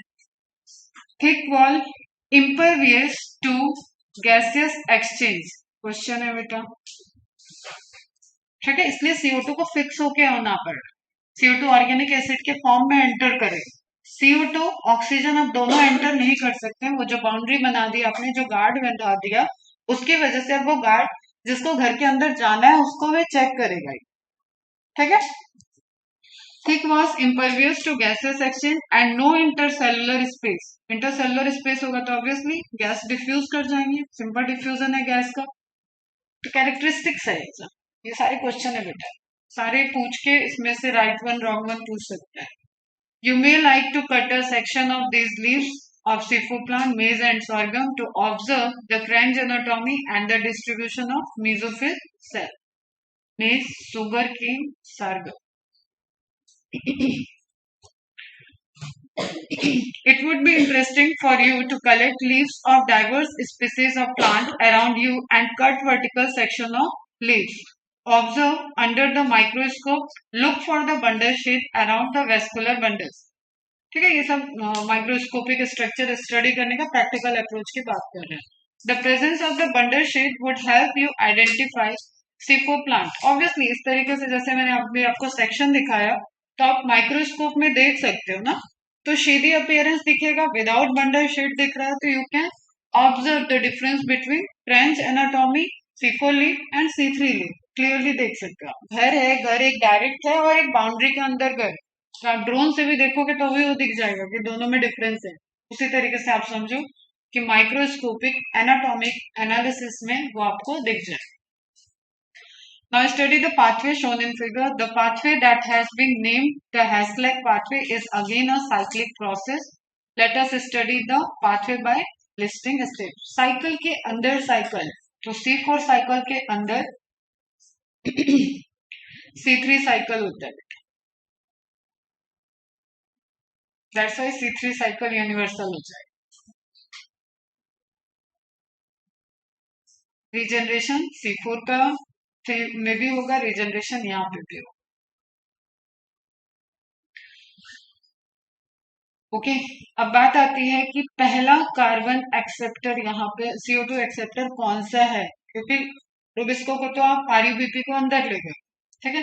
तो the primary CO2 acceptor is a 3 carbon molecule phosphoenol pyruvate, PEP, phosphoenol pyruvate. और ये कितना है, 3 कार्बन।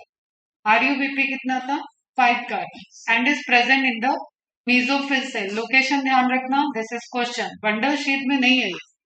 पहला CO2 एक्सेप्टर, अगर आपको कहानी याद रहेगी ना कि वो CO2 को भी अंदर नहीं जाने दे रहा है, ऑक्सीजन को भी अंदर नहीं जाने दे रहा है, इसका मतलब CO2 को अपना फॉर्म कन्वर्ट करना है बाहर ही। बाहर कौन सा लोकेशन है, mesophyll cell.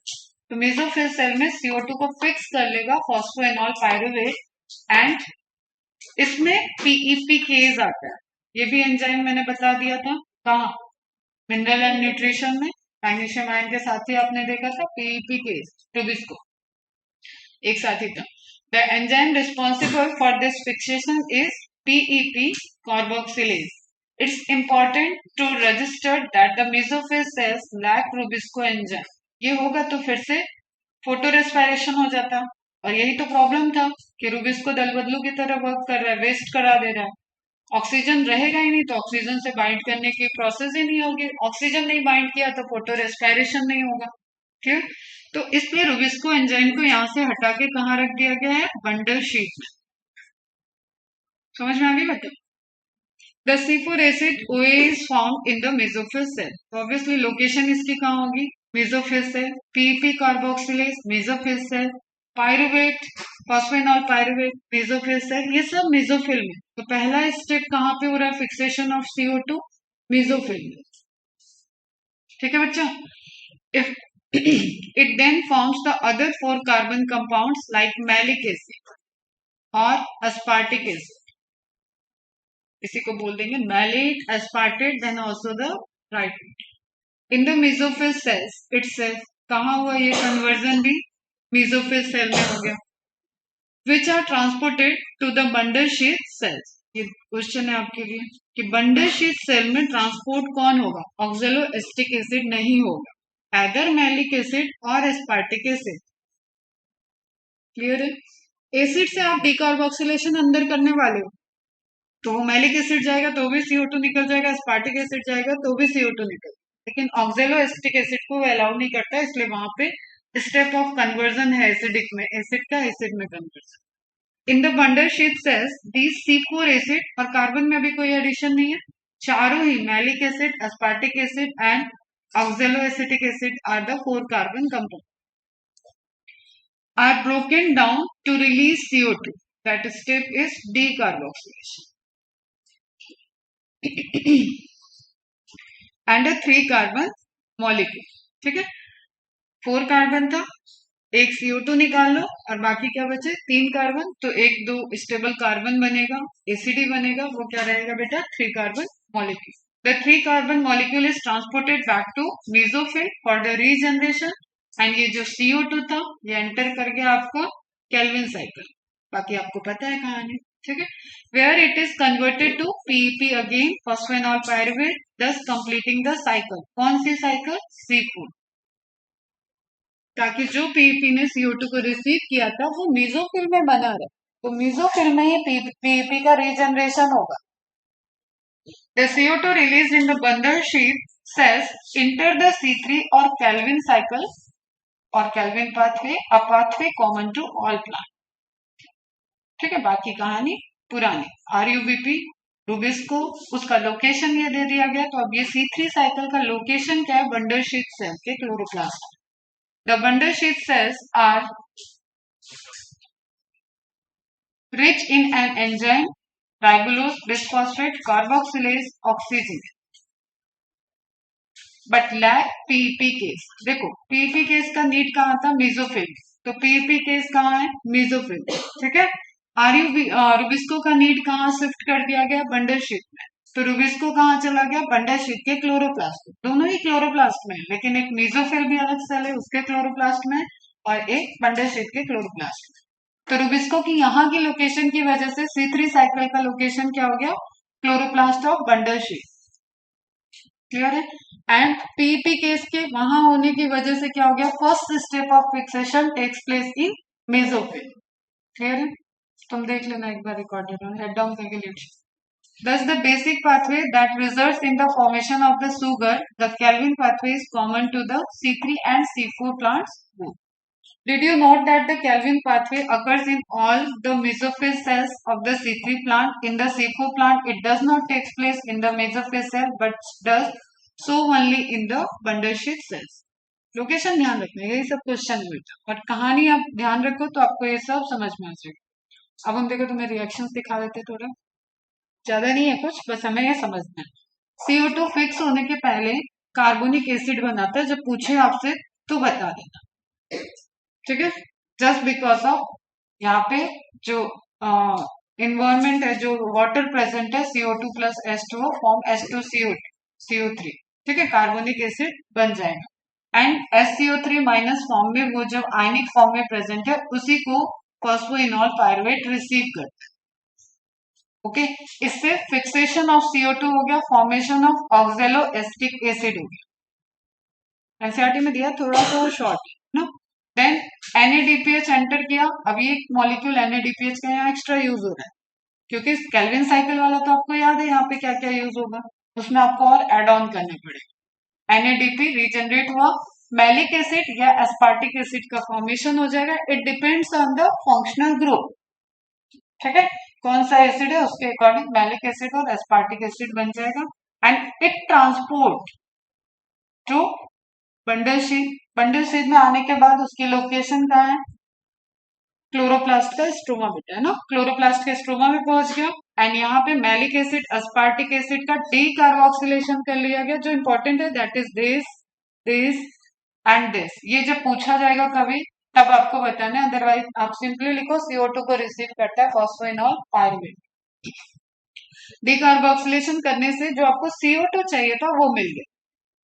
Okay, and then fixation, finally biosynthetic pathway किससे हो रहा है, केल्विन साइकिल पे। अब यहाँ पे आपका वो पूरा केल्विन साइकिल चलेगा, carboxylation, reduction and regeneration step. उससे क्या होगा, RUBP रीजनरेट होगा, वो कहानी इधर चल रही। एंड 3 मॉलिक्यूल जो कार्बन के बने, CO2 इधर निकला, तो 4 कार्बन में से 3 इधर निकला। क्या है ये, पायरुविक एसिड।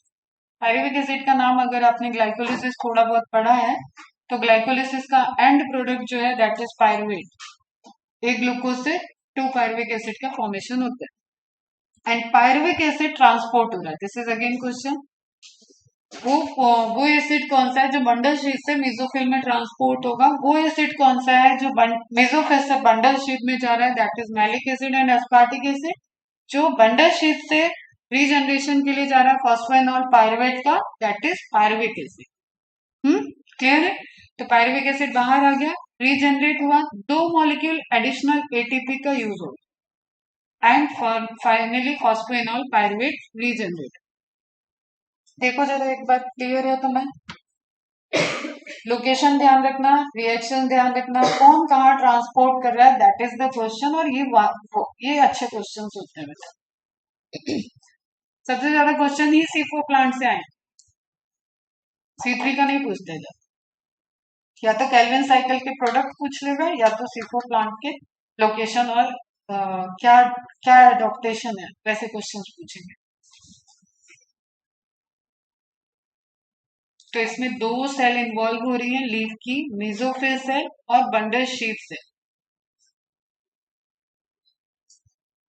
ठीक है, 2 लोकेशन में तब C4 साइकिल कंप्लीट हो रहा है। तो C4 साइकिल के लिए 2 लोकेशन चाहिए आपको। C3 साइकिल डायरेक्ट क्वेश्चन है, सिर्फ और सिर्फ बंडल शीट में चलेगा।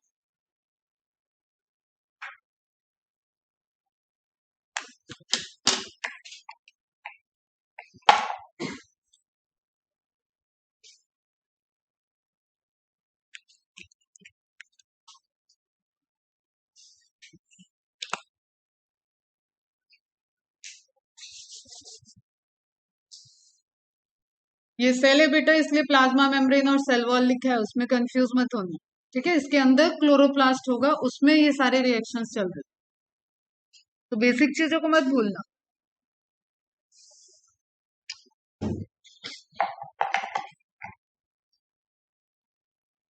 हो गया,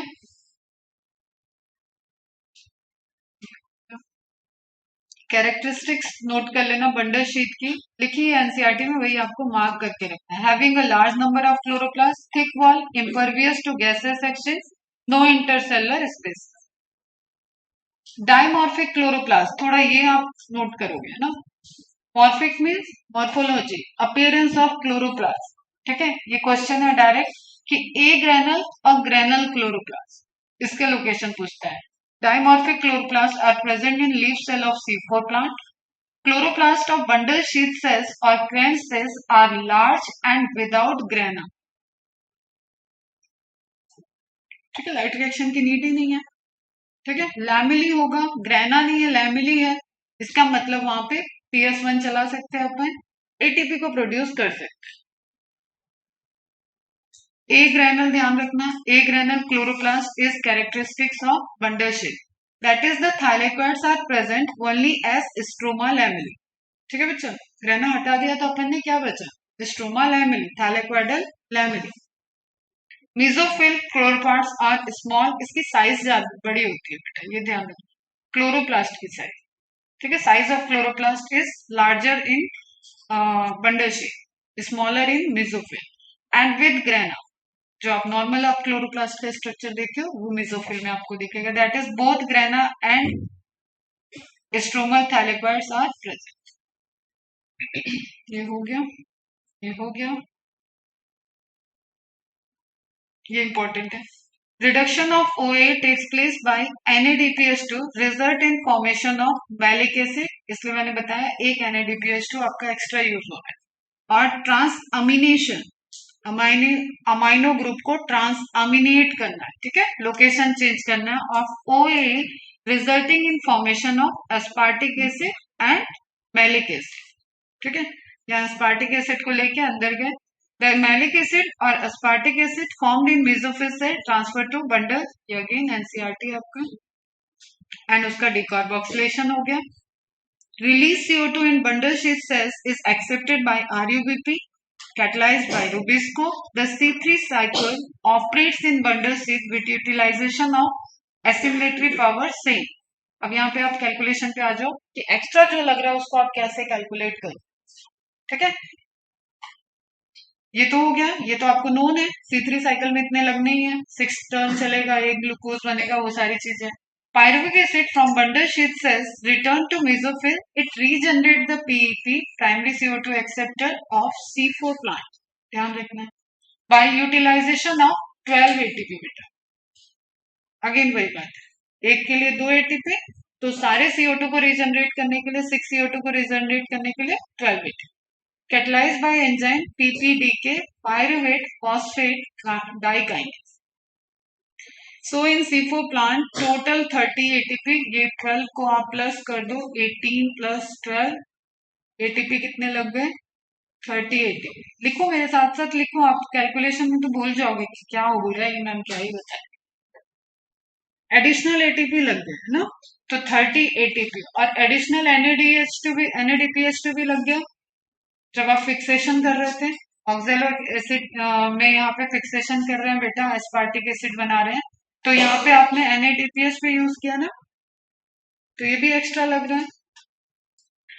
तो so in C4 plants total 30 ATP and 12 NADPH2 are utilized for synthesis of 1 glucose. Add करना यहाँ पे रह गया, ये 18 हो जाएगा, 12 प्लस 6 ये बाहर है ना।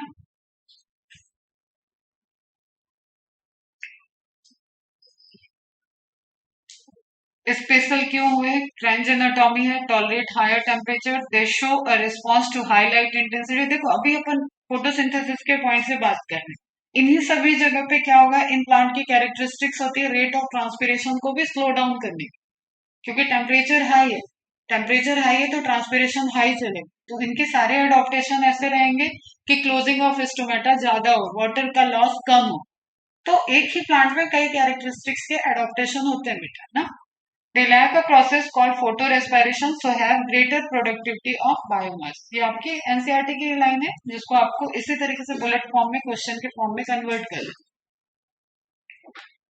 ठीक है, जरा ATP वाला मार्क कर लेना आप NCERT में। 30 ATP कैसे हो गए, 18 में आपने 12 और प्लस कर दिए, 12 कहाँ पे यूज हुए, अब आप NCERT के इमेज में लिख लेना बेटा, यहाँ 12 एडिशनल ATP, 12 ATP more। ठीक है, that's why 18 plus 12 30 ATP used और utilized in C4 pathway, है ना बच्चा। फिर से रिकॉल कर लो एक बार, C4 पाथवे जो है उसमें CO2 एंटर करता है, कार्बोनिक एसिड बनाएगा, कार्बोनिक एसिड का आयनिक फॉर्म है कार्बोनेट आयन, है ना, उसको रिसीव कर रहा है फॉस्फोएनॉल पायरुवेट। थ्योरी में इसके बारे में नहीं लिखा, इमेज में है, क्वेश्चन बन सकता है। ठीक है, अच्छा पेपर बनाने वाले एग्जामिनर बनाएंगे तो ऐसे टफ क्वेश्चंस लेंगे। फिक्सेशन कर दिया C4 एसिड, यहीं पे लिख लो आप OAA एस्पार्टिक मैलेट, ताकि आपका एक ही फिगर में सारी इंफॉर्मेशन आ जाए। Aspartic acid, malic acid, transport हो रहा है क्या? OAA को मत ट्रांसपोर्ट करना, एस्पार्टिक और मैलिक एसिड ट्रांसपोर्ट हो गया। C4 एसिड है, इससे डिकार्बोक्सिलेशन करा दिया गया। 3 एसिड क्या है? पायरुविक एसिड है, पायरुविक एसिड बाहर ट्रांसपोर्ट हो गया। C3 एसिड जो लिखा है, रीजनरेशन हो गया, ATP को यूज किया और उसने फॉस्फेनॉल पायरुवेट रीजनरेट कर दिया। अब within C4 cycle there is hidden fixation by Calvin cycle, तो ये वाला आपका 18 ATP यहाँ पे यूज हो रहा है। ठीक है, तो ये ध्यान रखना है। C4 इटसेल्फ एक साइक्लिक प्रोसेस है, साइक्लिक पाथवे है जिसके अंदर C3 साइकिल चल रहा है।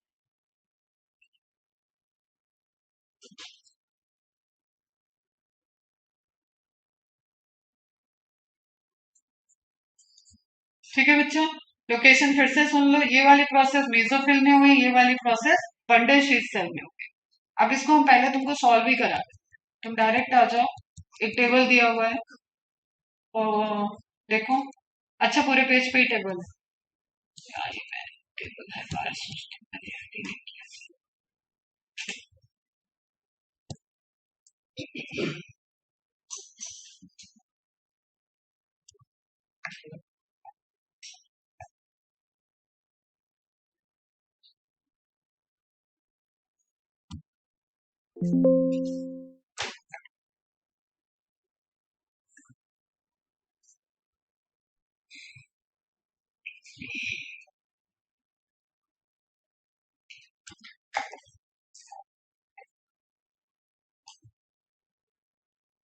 ओपन हुई सबकी?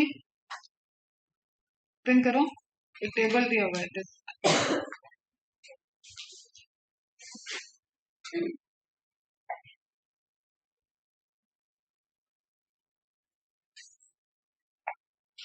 ठीक है, जितनी इंफॉर्मेशन अभी तक कवर हुई है उसको आप बताना मुझे।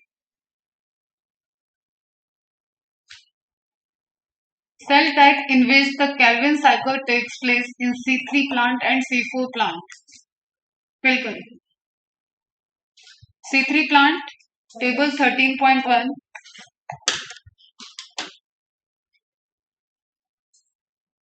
तुम करो अपना इतना।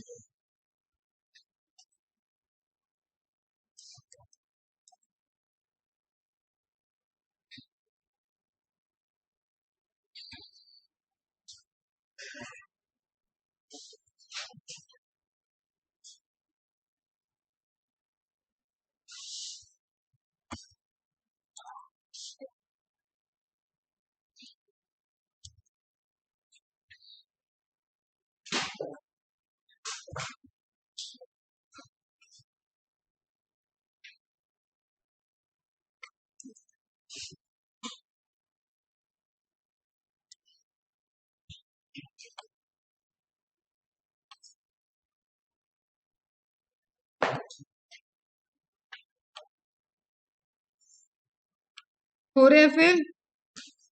हाँ,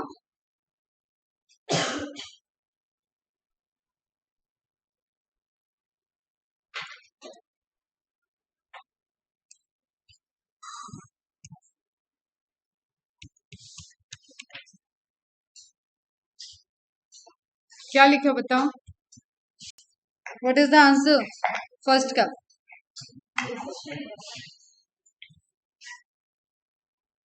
C3 में cell type in which the Calvin cycle takes place, यहाँ ऑप्शन दिया है, इसमें से आपको चूज करना है ना बेटा। मेसोफिल एंड C4 में बंडल शेप। फास्ट बोलो, अभी अभी खत्म हुआ इसलिए मैं स्विच कर गई इस पे आगे डायरेक्ट, ताकि आपका ये तुरंत का तुरंत आज के आज सॉल्व हो जाए। Cell type in which the initial carboxylation reaction occur, initial carboxylation मतलब CO2 को ऐड करना। अगेन मेसोफिल एंड हियर, हाँ तेज बोलो। मेसोफिल बंडल शीट जो बोल रहे हो ध्यान से सुनो। Initial carboxylation first step phosphoenol pyruvate ने रिसीव कहाँ किया है ना, how many cell types does the leaf have the to fix CO2? बताओ, ये ऑप्शन है। C3 में 1 बेटा, कुछ है ही नहीं वहां पे, मेसोफिल में सब कुछ चला था ना। एंड C4 में मेसोफिल के टाइप्स हो सकते हैं, पैलिसेड में भी हो सकता है, स्पॉन्जी में भी हो सकता है, एंड एडिशनली आपको बंडल शेप, तो 3। Which is the primary CO2 acceptor? C3 plant में RUBP एंड C4 में PEP। Very good. Number of carbon in the primary CO2 acceptor? 5, 4, 3। Here, very good. Which is the primary CO2 fixation product? PGA, very good. And OA. देखो कितने अच्छे से morning का फायदा हो गया। Number of carbon in the primary CO2 fixation product? Number which is the primary CO2 fixation product? Number of carbon, चलो बताओ। C4 में C4 पावर नाम ही उसका है C4, इसमें क्या टाइम लग गया? Does the plant have rubisco? ये C3 है, ये C4 है ना। रूबिस्को दोनों के ही केस में है। Does the plant have PEP case? Mesophyll में नहीं है, एंड यहाँ पे है। Which cells in the plant have rubisco?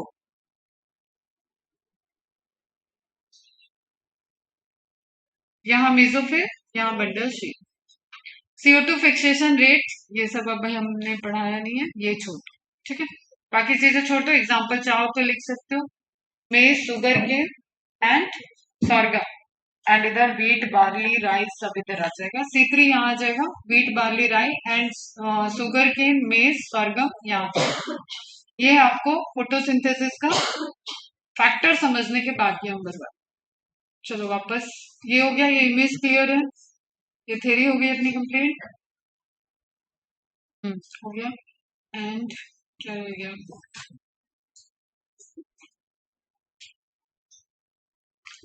ठीक है, mesophyll cell, bundle sheath cell, दोनों सेल इन्वॉल्व हो रही है। अब तो तुम लोगों ने खुद ही सॉल्व कर लिया, तो हम इस पे बात करेंगे। तो नाउ बेटा थोड़ा सा समझ लेना अपने को, फोटो रेस्पायरेशन, जिस प्रोसेस की वजह से ये एडॉप्टेशन आया है ना।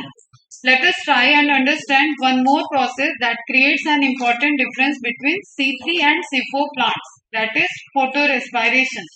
To understand the photorespiration, we have to know a little bit more about the first step of the Calvin pathway, the first CO2 fixation state. This is the reaction where RUBP combines with CO2 to form two molecules of 3-PGA. कोई नई बात नहीं है, सब आपको पता है। That is catalyzed by Rubisco enzyme. ये हो रहा था फर्स्ट स्टेप में, that is carboxylation reaction. Rubisco, that is the most abundant enzyme in the world. Do you wonder why? बता रखा है मैडम ने आपकी, ठीक है। Is characterized by the fact that its active site, mark करना यहाँ से, can bind to both CO2 and oxygen. तो ये दोनों ही क्या है, इस एंजाइम के लिए सबस्ट्रेट है। अब जिस सबस्ट्रेट का कंसेंट्रेशन हाई रहेगा, उसके साथ बाइंडिंग एफिनिटी, पॉसिबिलिटी, प्रोबेबिलिटी ज्यादा रहेगी, बाइंडिंग एफिनिटी दोनों के साथ। हेंस द नेम कार्बोक्सिलेज ऑक्सीजिनेज, है ना। कार्बोक्सी CO2 बाइंड किए करेगा तो कार्बोक्सिलेशन हो जाएगा, ऑक्सीजन बाइंड करेगा तो ऑक्सीजनेशन हो जाएगा। Can you think how this could be possible? Concentration gradient याद रखो, कॉम्पिटिटिव इनहिबिशन याद रखो, ठीक है, उन सबसे ये पॉसिबल है। तो लिख लेना यहाँ पे कॉम्पिटिटिव इनहिबिशन। कहाँ पर रखा है? बायोमोलिक्यूल के एंजाइम वाले पोर्शन में। ये आप यहाँ पे आप स्टार मार्क लगा लोगे, वहां रिवाइज कर लोगे तो आपको समझ में आ जाएगा। बायोमोलिक्यूल्स एंजाइम पोर्शन में काइनेटिक्स में पढ़ाया, ठीक है। तो कंसेंट्रेशन जिस सबस्ट्रेट का हाई रहेगा, उसकी बाइंडिंग प्रोबेबिलिटी हाई रहेगी।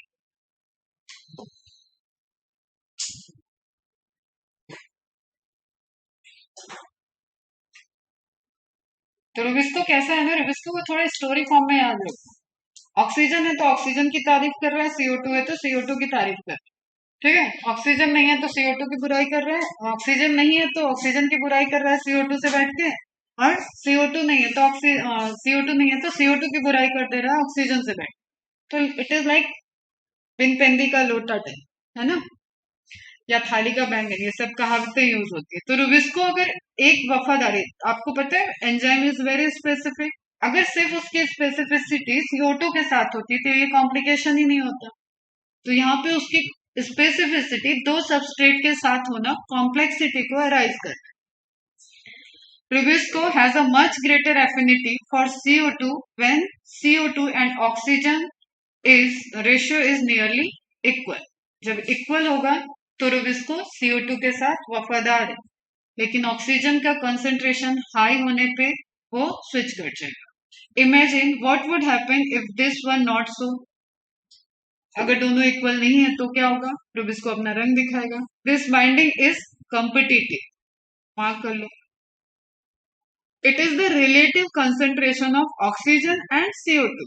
रिलेटिव मतलब ऑक्सीजन का अपना कंसंट्रेशन कैसा है, ज्यादा है कम, CO2 का अपना कंसंट्रेशन कैसा है, और दोनों का आपस में कंसंट्रेशन कैसा है, किसका रेशियो हाई है। जब CO2 का हाई है, ऑक्सीजन हाई है, तो जब वो बराबर होने पे ही CO2 को बाइंड कर रहा है, तो ऑब्वियसली इस केस में बेटा रुबिस्को CO2 को ले लेगा।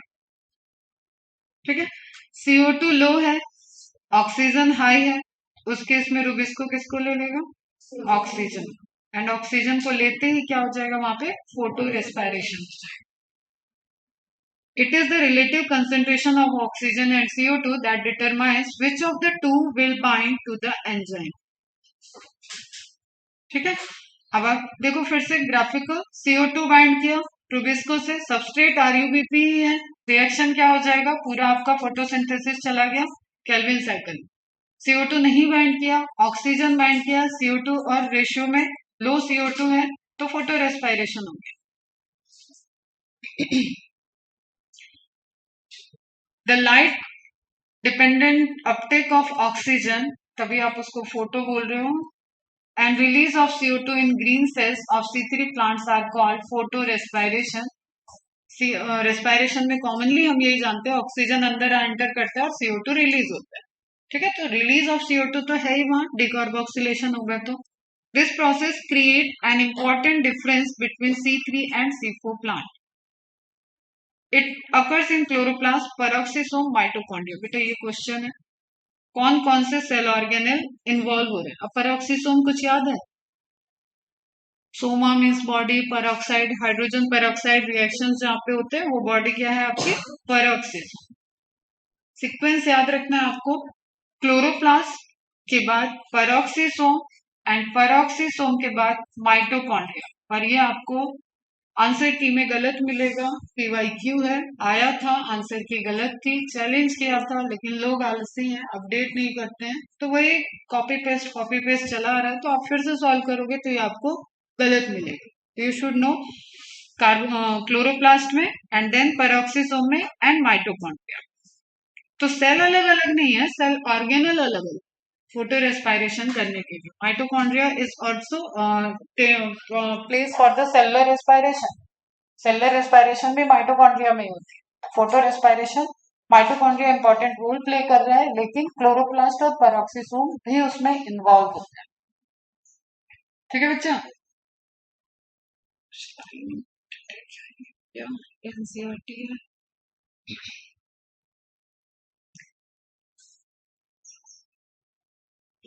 ठीक है, कंक्लूजन में आप याद रखना, photo respiratory pathway, there is neither synthesis of sugar nor of ATP and NADPH2, rather it results in the release of CO2 with the utilization of ATP। Okay, use भी कर लिया ATP और ना sugar मिला, ना NADPH2 मिला, ना ATP मिला, तो ये क्या हो गया, वेस्ट प्रोसेस हो गया। The biological function of photo respiration is not yet known, अभी तक इसका रोल नहीं पता है कि ये प्रोसेस क्यों हो रहा है।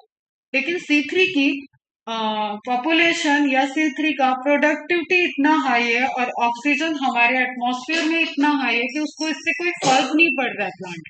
अगर फर्क पड़ता तो ये प्लांट खत्म हो जाते, ठीक है, एक्सटिंक्शन की तरफ जाते। तो this is the characteristic, like waste है लेकिन चल रहा है काम, इतने की रिक्वायरमेंट ही नहीं है। अगर जैसे कोई बहुत धनी बनी, अब अंबानी जी हैं, रास्ते में निकले, वो पैसा बांट दी, तो क्या ही फर्क पड़ा उनको, ठीक है, उनको तो पता भी नहीं होगा कितना बांट दिया, वो तो दूसरा कोई रिकॉर्ड देखेगा।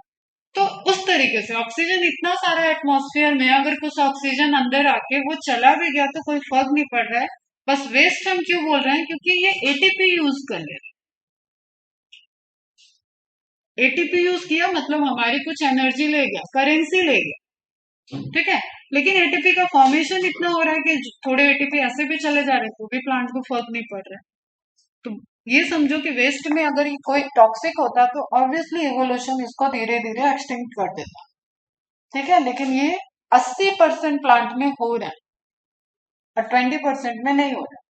क्यों? क्योंकि उनकी एडॉप्टेशन दूसरी है, उनके चैलेंजेस हैं हाई टेम्परेचर। उनका चैलेंज ये नहीं था कि ऑक्सीजन से बचाना है, उनका चैलेंज ये था कि हाई टेम्परेचर है, वाटर इवेपोरेशन का रेट लो करना है, ठीक है, इंटेंसिटी ऑफ लाइट ज्यादा है, इन सब चैलेंजेस की वजह से। और तब वहां पे एडॉप्टेशन आ गया और उसमें रोबिस्को को भी शिफ्ट कर लिया गया, एटीपी कम यूटिलाइज हो, ठीक है, इस प्रोसेस को किया गया। एंड देन फोटो रेस्पिरेशन का एक सब्स्टिट्यूट तो नहीं कहेंगे, फोटो रेस्पिरेशन को प्रिवेंट कर दिया गया बाय द क्राइंजेनेटर।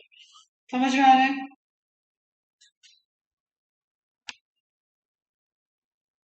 फॉरबर्ग इफेक्ट भी नोट कर सकते हो, आता है question. Effect is the decrease in the rate of photosynthesis by high oxygen concentration. वही फिनोमिना है, ठीक है। ऑक्सीजन ज्यादा होगा तो फोटोसिंथेसिस का रेट कम हो जाएगा, क्योंकि ऑक्सीजन से बाइंड करने से तो CO2 फिक्स नहीं होगा, सी चाहिए, CO2 चाहिए।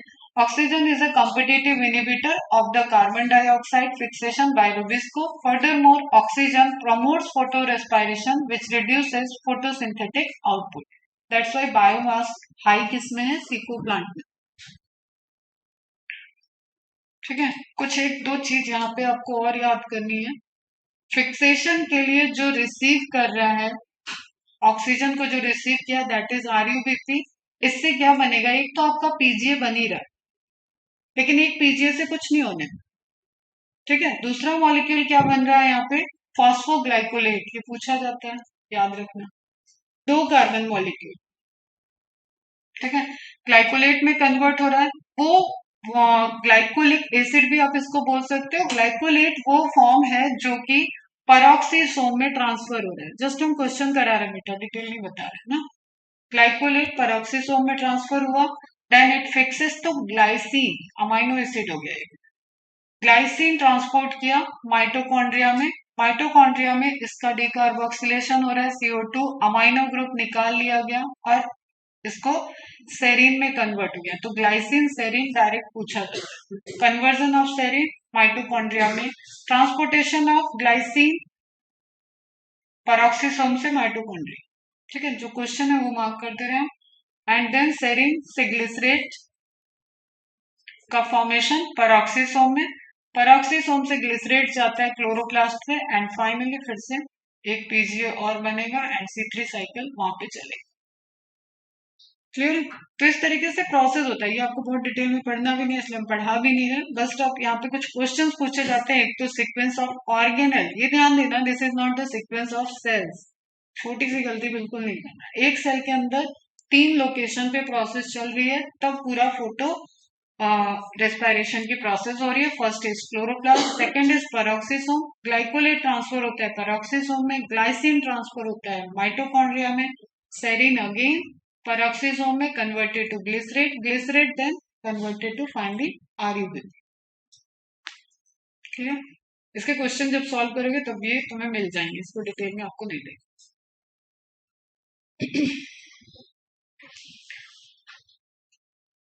ठीक है, ये हो गया। वो एक्स्ट्रा नोट्स जो था उसी में लिखा था एनसीईआरटी का point. Here the RuBP instead of being converted two molecule of PGA binds with oxygen to form one molecule of phosphoglycerate and one molecule phosphoglycolate।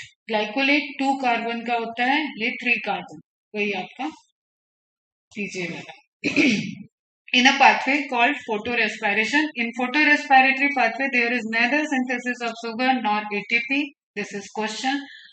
Nor NADP, है ना? Rather, it results in the release of CO2 with the utilization of ATP.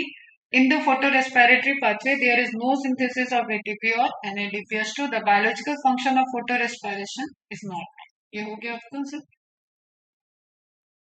Photo respiration does not, हो ही नहीं सकता ना, Rubisco को हटा दिया गया। This is because, this is question बेटा, रीजन इसका पूछा जा रहा है। They have a mechanism that increases the concentration of CO2, कहाँ? बंडल शीट में, जहां पे रुबिस्को प्रेजेंट है, at the enzyme site, site is bundle sheath. This takes place when the CO4 acid from the mesophyll is broken down in the bundle sheath cells to release CO2. The accumulation of CO2, rise in concentration of CO2. This result in increasing the intracellular, ये ध्यान रखना, cell के अंदर CO2 का concentration बढ़ रहा है. In turn, this ensured that the Rubisco functions as a carboxylase, minimizing the oxygenase activity, ताकि वो ऑक्सीजन से बाइंड नहीं कर सकता है। और इसके लिए आप ध्यान रखो कि CO2 भी वहां नहीं जा रहा है, तभी तो वो फिक्स हुआ है बाहर, तो वो याद रहेगा, तो ऑक्सीजन को तो आप गलती से भी नहीं पहुंचाओगे। Now that you know that the C4 plant lack photorespiration, you probably can understand why productivity and yield are better in these plants. ठीक है, वो लॉस ही नहीं होगा रुबिस्को की। अब स्पेसिफिसिटी सिर्फ किसके लिए चल रही है? CO2 के लिए। In addition, these plants show tolerance to higher temperature. Based on the above discussion, can you compare plants showing C3, C4? हो गया, use the table, भी हो गया आपका। ठीक है बच्चा, अब एक रहेगा आपका कैम प्लांट, एडिशनली थोड़ा देखना है, और उसके बाद factor affected rate of photosynthesis, यही है ना, फिर चैप्टर ओवर हो जाएगा। तो एक लेक्चर और चलेगा, इसको रिवाइज करना, रिकॉर्डेड लेक्चर को एक बार सभी लोग देखो।